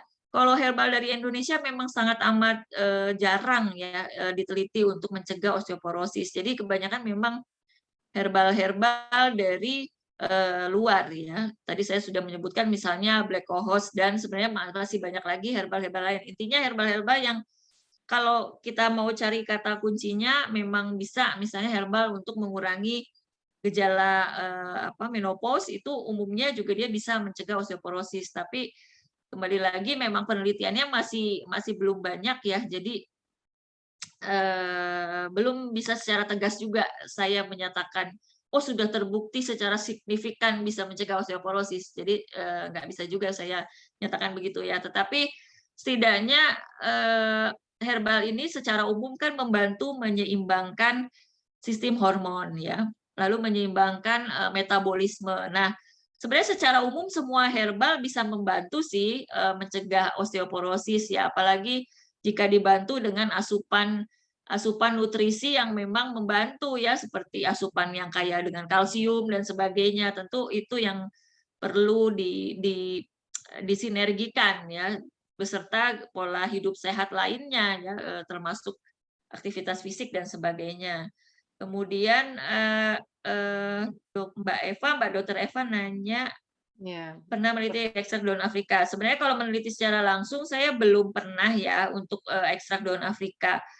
Tetapi memang penelitian sampai saat ini menunjukkan bahwa daun Afrika itu bisa menurunkan gula darah ya, jadi bersifat hipoglikemik atau anti diabetes. Tetapi memang penelitian klinisnya belum banyak. Ada sih beberapa penelitian klinisnya, tapi memang belum yang berkualitas baik sih gitu. Jadi dan jumlah subjeknya belum banyak ya. Jadi belum terlalu ya, intinya belum inilah secara level pembuktian belum cukup tinggi gitu. Itu aja yang bisa saya jawab. Kemudian Bapak Purwito Sugeng nanya, bila sediaan dari pabrikan ada kontraindikasinya apa? Tapi bila kita mengambil langsung dari alam, bagaimana mendapatkan pustaka kontraindikasinya? Ya, jadi kalau sediaan dari pabrik, misalnya kalau bentuknya sudah berupa ekstrak, itu biasanya dalam kemasan atau label sudah sangat jelas ya kontraindikasinya apa. Nah, sebenarnya kalau yang mengambil langsung dari alam, biasanya kontraindikasinya hanya satu ya, tidak alergi terhadap herbal yang sifatnya fresh ya, misalnya yang dari alam kan maksudnya yang kita ambil fresh, kita bikin sendiri begitu ya. Itu sebenarnya kontraindikasinya hanya satu ya, tidak alergi ya, atau tidak sensitif juga ya. terhadap bahan herbal tersebut. Atau ada juga beberapa jenis herbal yang memang yang walaupun segar, misalnya kontraindikasi buat ibu-ibu hamil ya, karena misalnya bisa meningkatkan kontraksi sehingga bisa menimbulkan keguguran ya, tapi itu juga bukan kontraindikasi yang mutlak juga sih kalau bahan segar. Kebanyakan ya, kayak misalnya kunyit nih. Saya ngasih contoh yang gampang saja, kunyit. Kalau ibu hamil mengkonsumsi ekstrak kunyit itu biasanya kontraindikasi. Tetapi kalau ibu hamil tersebut mengkonsumsi kunyit dalam bentuk segar ya, dalam bentuk bumbu masakan atau diolah jadi jamu ya, minuman herbal, itu sebenarnya tidak kontraindikasi. Karena kembali lagi saya katakan kalau ekstrak itu terkonsentrasi, senyawa aktifnya jadi konsentrat ya. Jadi dia ya konsentrat itu kan artinya kental ya. Itu senyawa aktifnya juga dalam bentuk terkonsentrasi. Jadi itu yang jadi kontraindikasi untuk ibu hamil. Tetapi kalau untuk kunyit yang dari bahan segar diolah menjadi jamu, itu takarannya kan tidak sampai ratusan gram ya. Takarannya sekali minum tidak sampai 1 kilogram ya. Tapi kalau ekstrak bikinan pabrik kan bisa dari 1 kilogram diekstrak jadi bentuk 1 kapsul 500 miligram gitu ya. Nah, ini yang makanya dia menjadi kontraindikasi bagi ibu hamil. Tetapi kalau kunyitnya dibuat jadi bentuk segar kan kita paling pakai kunyit untuk 1 gelasnya paling banyak 50 gram gitu ya, nggak sampai ratusan gram, nggak sampai 1 kilogram gitu. Jadi akhirnya aman buat ibu hamil tersebut karena kembali lagi ini tergantung takaran yang kita pakai. Konsepnya sih itu. Tetapi ada juga ibu hamil yang sensitif dengan senyawa aktif dari kunyit walaupun itu kunyit segar, sehingga ada yang minum jamu kunyit asam dia rahimnya kontraksi sehingga memicu keguguran misalnya abortus. Itu bisa juga. Jadi memang itu juga tidak bisa dipukul rata ya kalau untuk bahan segar. Nah, untuk mendapatkan pustakanya tentu sebenarnya banyak ya, pustakanya banyak sekali. Textbook juga banyak sekali. Jadi sebenarnya bisa dicari tentang textbook herbal medicine ya, textbook tentang fitoterapi ataupun dari website yang bisa terpercaya ya, ada website yang biasanya dari Kementerian Kesehatan dari suatu negara itu banyak ya. Itu bisa dijadikan referensi sebenarnya. Biasanya dijelaskan kalau bentuk segar itu boleh, tapi kalau ekstrak misalnya nggak boleh untuk ibu hamil itu dijelaskan walaupun memang tidak terlalu mendetil seperti yang saya sampaikan ya, dengan contoh-contoh real tentu tidak ya. Makanya disitulah pentingnya juga bertanya ya kepada yang paham gitu. Kemudian apalagi nih Banyak nih pertanyaan pertanyaannya. Ada yang ini Puji ya, banyak nih. Indonesia. Saya bisa Ya, dipilih Indonesia. aja ya atau gimana? Herbal Oke. Indonesia. Jadi Mbak Puji Ardani bertanya, bagaimana menurut dokter antara obat-obat herbal Indonesia jamu dengan obat herbal Cina Jepang? Di Jepang juga ini pertanyaan pertama dulu deh ya. Jadi tadi saya sudah sebutkan kalau obat herbal Cina itu seringnya walaupun mereka bilang herbal itu biasanya ada campuran hewan ya, bahan hewan, dan ini termasuk titik kritis buat yang muslim ya, karena bisa jadi itu termasuk bahan-bahan yang haram atau yang najis begitu. Makanya perlu sangat berhati-hati. Apalagi kalau obat herbal Cina itu kadang-kadang mereka punya paten seperti paten, tapi itu sebenarnya rahasia ya. Kayak resep rahasia keluarga kerajaan apa, kemudian dikomersialisasi, dijual. Nah, itu ada bahan-bahan yang rahasia tidak dituliskan. Ya, tidak dituliskan pada label kemasan. Ya, itu juga mesti berhati-hati ya. Kalau yang banyak dirahasiakan gitu, ya kita gimana mau tahu ya bahan-bahannya ini semua halal apa enggak gitu kan. Itu kita jadi nggak tahu. Lain halnya kalau jamu atau herbal Indonesia, karena mungkin kita di sini sebagian besar muslim, jadi biasanya tidak mengandung bahan-bahan yang haram ya ataupun najis. Apalagi juga di sini kalau jamu atau obat herbal Indonesia yang sudah kemasan modern ataupun yang sudah jadi yang tadi istilahnya buatan pabrikan yang harus izin edar Badan POM misalnya, itu biasanya mereka juga ada label halal juga ya. Jadi tentu kalau dari sisi apa ya, keamanan dari sisi karena ini kita kajian ya, pengajian untuk muslimah, jadi saya bahas ini. Ya tentu yang lebih aman dari Produk sisi kita Indonesia. sebagai muslim adalah herbal Indonesia ya, jamu daripada obat herbal Cina ataupun Jepang. Karena kalau obat herbal Jepang banyak mengadopsi ilmu tradisional Chinese medicine gitu ya. Jadi akar dari ilmu kampo medicine Jepang itu berakar dari ilmu tradisional Chinese medicine ya. Jadi ada bahan-bahan hewani juga, walaupun memang kalau di Jepang tidak tidak sebanyak obat Cina yang pakai bahan hewan sih. Jadi lebih yang paling sangat berhati-hati itu terhadap obat herbal Cina, karena walaupun mereka bilang herbal ternyata ada bahan hewani, dan kadang bawa bahan hewani yang najis atau haram itu tidak ditulis pada label kemasan gitu. Itu yang perlu berhati-hati. Sedangkan kalau penelitian yang memang lebih banyak penelitian yang dilakukan terhadap obat herbal Cina dan Jepang ya, kita masih ketinggalan kalau dari sisi penelitian. Kemudian yang pertanyaan kedua, di Jepang sudah ada dokter yang memberi pengobatan secara herbal, secara klinik legal. Ya memang legal. Jadi di Jepang itu justru sangat legal karena semua fakultas kedokteran di Jepang itu diwajibkan oleh pemerintahnya untuk memberikan mata kuliah yang sifatnya wajib ya, yaitu kampo medicine atau herbal medicine.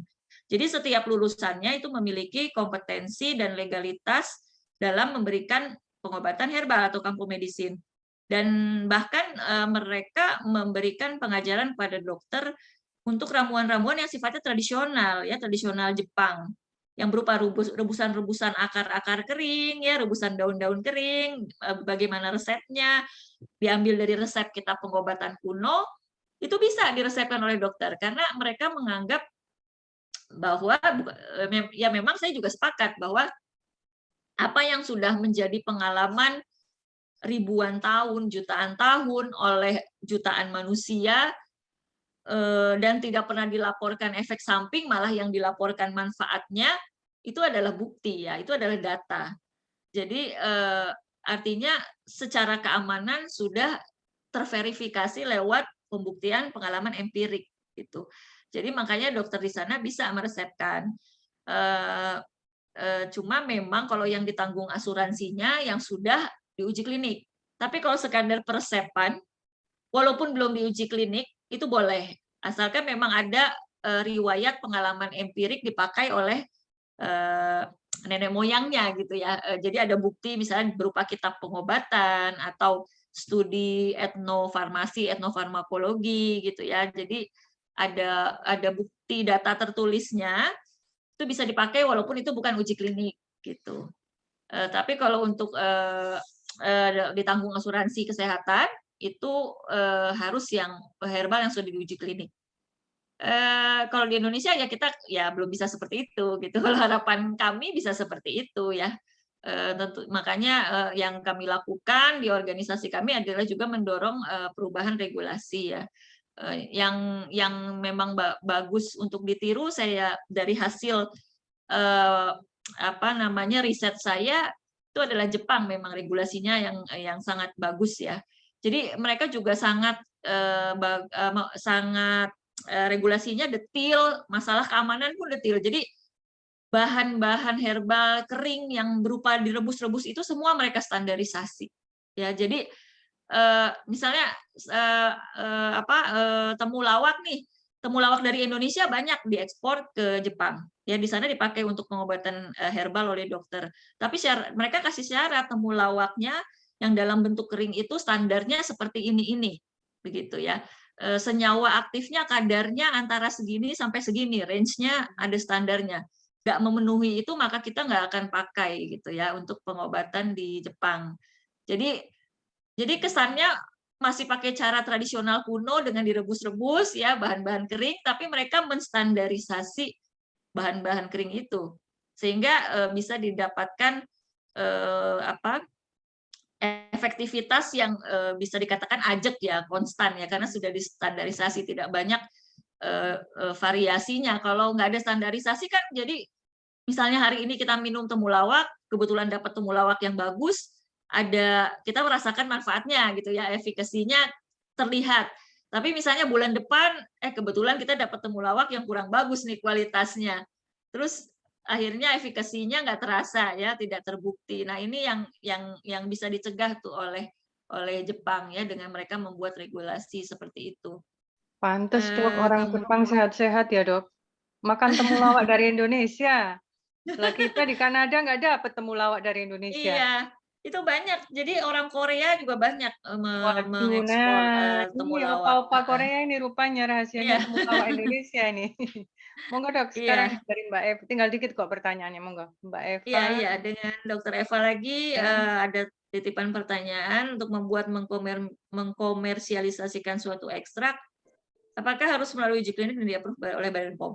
Kalau untuk bentuknya ekstrak, kemudian hendak dikomersialisasi, maka harus approve Badan POM, tapi tidak wajib uji klinik, Mbak.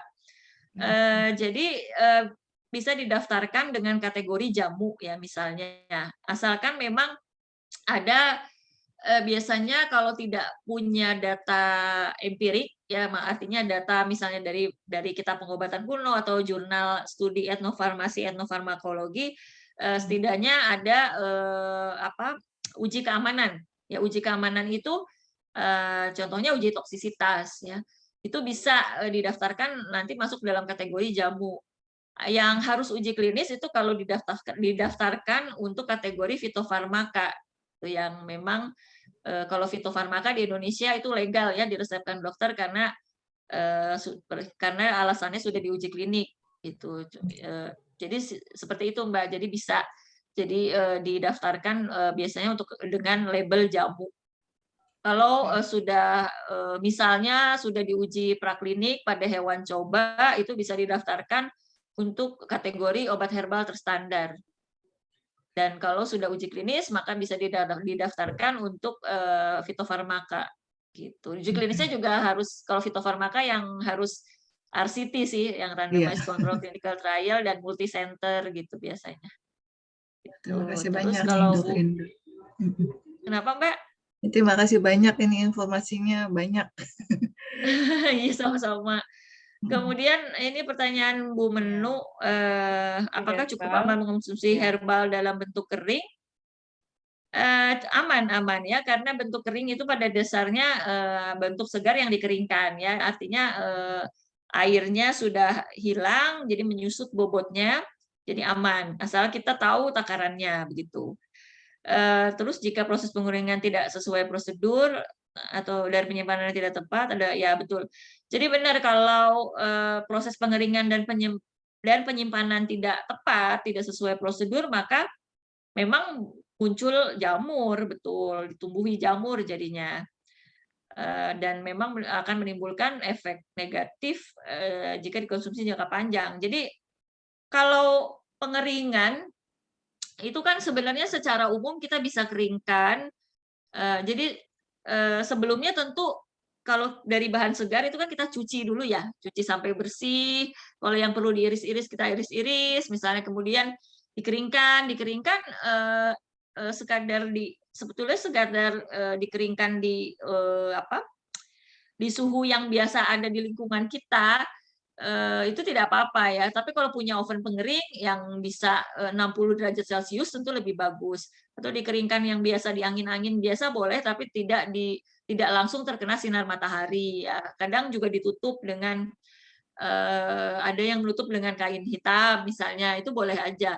Tapi kalau punya dehidrator atau oven pengering yang misalnya bisa diatur suhunya misalnya 60 derajat itu tentu akan lebih baik. Itu bisa meminimalisir cemaran-cemaran dan juga tetap menjaga kadar senyawa aktifnya tidak rusak kan begitu. Kemudian penyimpanan kan yang penting di wadah yang bersih ya, kalau bisa yang sudah steril, kemudian dalam yang intinya kering ya, harus kering karena kalau dia lembab atau basah kan pasti ada jamur. Terus tidak terkena sinar matahari langsung. Sebenarnya itu sih dengan suhu kamar saja bisa. gitu. Sehingga bisa bertahan ya 3 bulan bisa gitu ya, atau kalau bisa kemasan yang seal gitu kan bisa setahun. Kemudian slide materi nanti saya kirimnya Ya, kemana ya? kirim Ke ke sini saya, aja ya? Mbak. Kirim ke Oh, saya ke nanti. Ya, baik baik. mmm, Baik.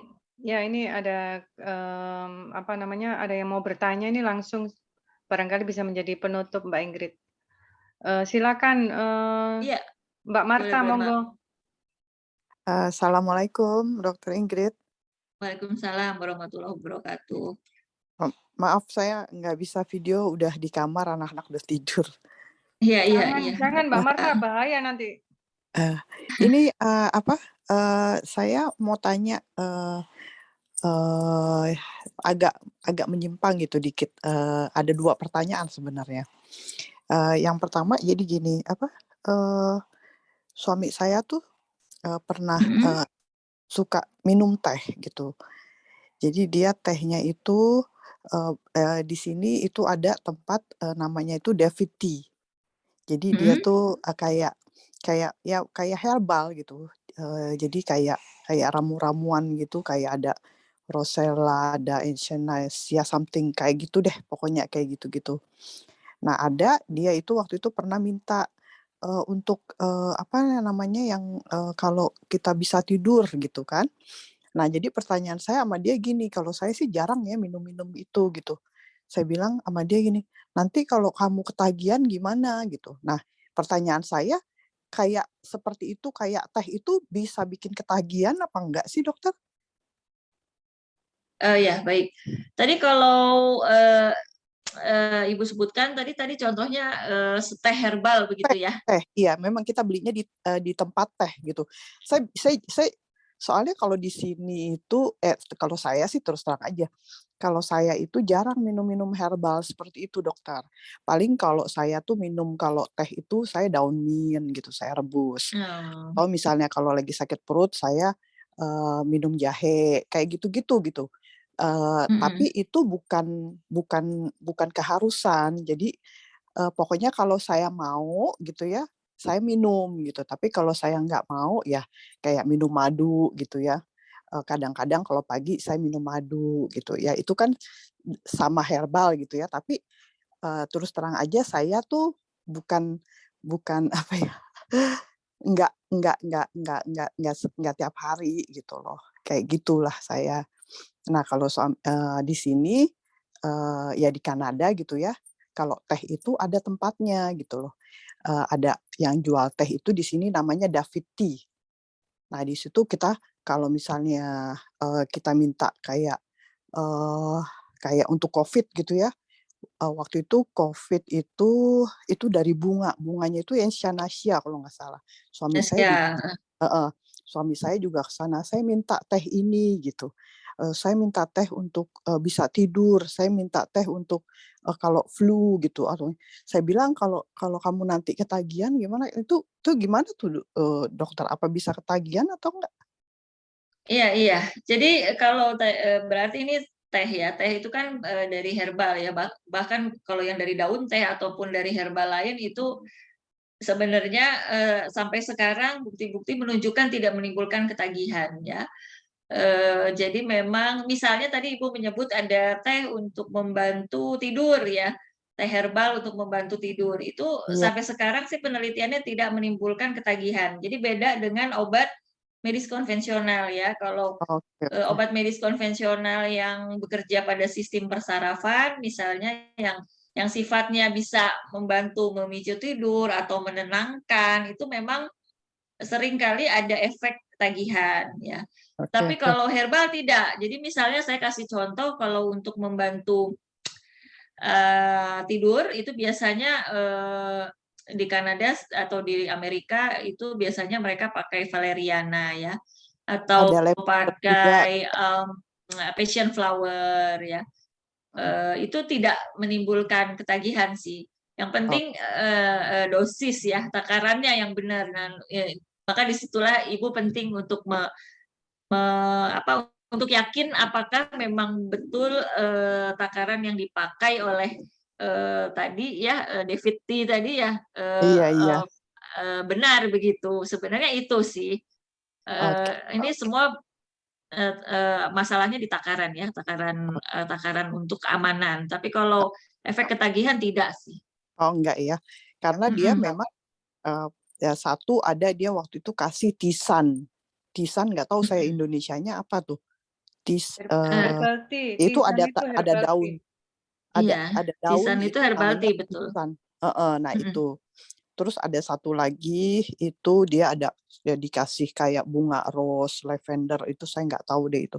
Kalau saya sih saya bilang sama suami saya, ya saya sih ya karena saya masih ada anak kecil dokter, jadi saya biarpun minum itu pasti 3 kali 2 kali bangun saya semalam tuh pasti bangun gitu loh.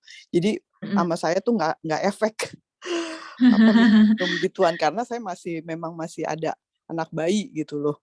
Heeh. Oh tapi itu memang nggak ini ya soalnya saya waktu itu juga tanya Nggak bikin ketagihan. Tapi ini nggak artinya begini, karena bisa membuat badan lebih enak, maka mungkin jadi kepengen lagi ya. Tapi itu bukan definisi ketagihan ya, beda. oke. Karena Iya kalau iya ketagihan kan adiksi memang proses di otak ya. iya Tetapi iya iya. kalau sekadar setelah minum teh herbal tersebut badan lebih enak, gitu tidur lebih enak, ya terus jadi pengen lagi mengkonsumsi ya itu bukan ketagihan ya. Karena memang Oke. ya sama aja kalau kita suka sama makanan minuman kan pengen lagi begitu ya. Iya iya iya. Boleh tanya lagi nggak? Apa masih ada waktu? Udah habis. Silakan, Mbak, silakan. Ini pertanyaan kedua. Kalau ini apa namanya? Gini, dokter. Ya kalau saya alhamdulillah belum mengkonsumsi ya secara rutin herbal. Ya maksudnya ya masih gula darah masih normal-normal gitu kan. Apa namanya? Ya belum ada penyakit. Nah, ini untuk wanita biasanya nih, saya dokter ya terus terang aja, setelah anak ini yang ketiga ini saya itu rambutnya tuh rontok gitu loh. Nah jadi suami saya juga yang bilang, oh kamu kalau itu biasanya kalau perempuan itu minum kolagen, dia bilang gitu kan. Eee, saya bilang kolagen, oke. Akhirnya saya cari kolagen kan, kolagen itu saya pakai yang marin kolagen, karena kan saya nggak minum yang dari binatang. Jadi saya minum yang dari ikan gitu loh, dokter. Itu di sini itu berbentuk bubuk. Jadi, namanya itu marin kolagen, itu buat, dia bilang buat rambut, buat, skin, sama buat apa sih satu lagi? Saya lupa Aku deh. juga bisa. Kuku biasanya. Oh, iya iya, nail, iya gitu. Nah, Mm. ya pertanyaan saya juga minum, eee apa namanya, pe perne pre prenatal, karena saya masih ini, masih menyusui, Menyusui. heeh. Nah itu kalau saya minum kolagen sama prenatal gitu ya, eee, itu boleh nggak sih dokter? Kolagen Iya, itu dari bubuk gitu loh, bubuk. ya. Jadi biasanya saya itu, sekarang nih baru 3 hari nih saya minum ini, Mm. pagi saya minum kolagen, nah nanti saya Mm-mm. jeda berapa lama, baru saya minum untuk yang prenatal, saya prenatal itu pagi dan sore, gitu loh. Ya. Nah itu sebenarnya boleh nggak kolagen sama sama, prenatal gitu loh? Iya, boleh Bu, boleh ya. Jadi Oh boleh ya? marin kolagen itu boleh untuk ibu menyusui dan boleh prenatalnya tetap lanjut ya. Tadi tadi Oke. udah benar ya kalau sebaiknya kasih jarak ya. Heeh heeh heeh. Ya, jadi nggak apa-apa. Nggak Kemudian apa-apa ya? juga ya, ya, Soalnya suami ya saya bilang atau Soalnya suami mm, saya bilang, "Kamu kayaknya minumannya banyak banget," katanya gitu. Maksudnya minum ini, minum itu, terus nanti sore minum lagi, karena kan saya memang pagi sore itu prenatal itu pagi sore dikasihnya ya sama dokter. Jadi saya ya mau gimana gitu kan. Terus minum itu juga, kadang-kadang saya juga minum teh, kadang-kadang juga saya, minum madu ini, terus kata suami saya, "Itu kamu di perut apa apa namanya," makanya saya juga bingung, minumnya banyak banget gitu. Tapi nggak apa-apa iya, ya? nggak apa-apa, Bu. Nggak apa-apa, aman sih untuk dikonsumsi ibu menyusui ya. Asal memang apa ya yang minum air putih tetap cukup kan begitu. Makan makanan bergizi seimbang. Yang penting itu aja. Jadi kita menjaga kesehatan liver dan ginjal ya. Tapi intinya sih boleh marin kolagen ibu menyusui dikombinasi dengan tadi ibu minum prenatal, minum madu misalnya ya atau minum teh ya boleh. Oke. Oh iya. Makasih dokter. Ya, iya sama-sama. Salam.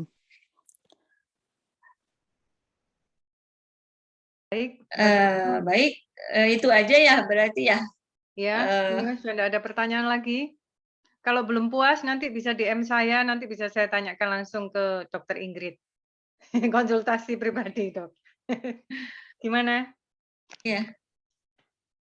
Baiklah, Dok. Ini juga sudah agak malam. Oh ya, untuk menjawab pertanyaan Pak Rizal di chat itu, Pak Rizal atau Bu Rizal di chat itu ada ini nomornya Sister Gaida yang ngurusin bagian file-file nanti, Pak. Barangkali bisa konsultasi ke Sister Gaida, monggo disimpan nomornya.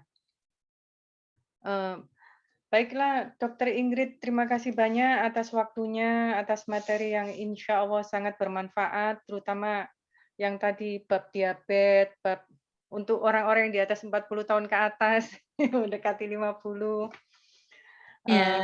Dan saya sebenarnya tadi juga ada pertanyaan, tapi rupanya sudah terjawab semua, alhamdulillah. Dan insya Allah juga ibu-ibu juga di sini juga banyak mengambil manfaat dari pertemuan hari ini. Jadi yang sebelumnya tidak tahu menjadi tahu, ya kan? Yang sebelumnya dikit-dikit obat luar, ternyata Jepang sama Korea aja impornya harus ke Indonesia untuk temulawak, ya kan?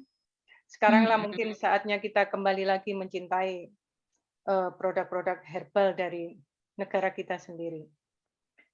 Kalau gini saya jadi pengen ngomong saya cinta Indonesia, Dokter Ingrid. Iya. Kalau ingat politik saya nggak cinta jadinya. Iya, apalagi nggak cuma temulawak itu yang dipakai sama negara-negara maju ya, ada temu kunci. Pokoknya empon-empon kita tuh banyak ya, cengkeh, lada hitam itu dipakai ya untuk pengobatan herbal di luar negeri. Betul. Makanya saya subhanallah luar biasa sekali. Terima kasih banyak atas semua ilmunya. Di sini banyak yang mengucapkan banyak terima kasih dan banyak doa untuk Dokter Ingrid. Semoga tetap sehat dan ibu-ibu semua yang mengikuti pada malam hari ini di Montreal dan pagi hari di Indonesia. Saya juga mendoakan semoga kita semua sama-sama sehat, terutama setelah mengetahui ilmu tentang herbal ini, sama-sama semakin bisa menjaga kesehatan. Terima kasih Dok. Sekali lagi marilah kita ucapkan alhamdulillah. Alhamdulillahirabbil alamin. Saya mengucapkan terima kasih banyak Dokter Ingrid dan ibu-ibu sekalian. Wallahu muwaffiq ila aqwamit thoriq. Wassalamualaikum warahmatullahi wabarakatuh. Saya tutup ya Dok. Waalaikumsalam warahmatullahi wabarakatuh. Ya. Terima kasih. Iya, sama-sama Bu. Waalaikumsalam. Fikum barokallah ya. Saya izin pamit, semoga nanti ada kesempatan silaturahim lagi ya. Salam sehat selalu. Assalamualaikum warahmatullahi wabarakatuh. Selamat istirahat buat yang di Kanada. Mbak Dokter Eva, sampai ketemu lagi. Insyaallah, makasih Dokter Ingrid. Assalamualaikum semuanya.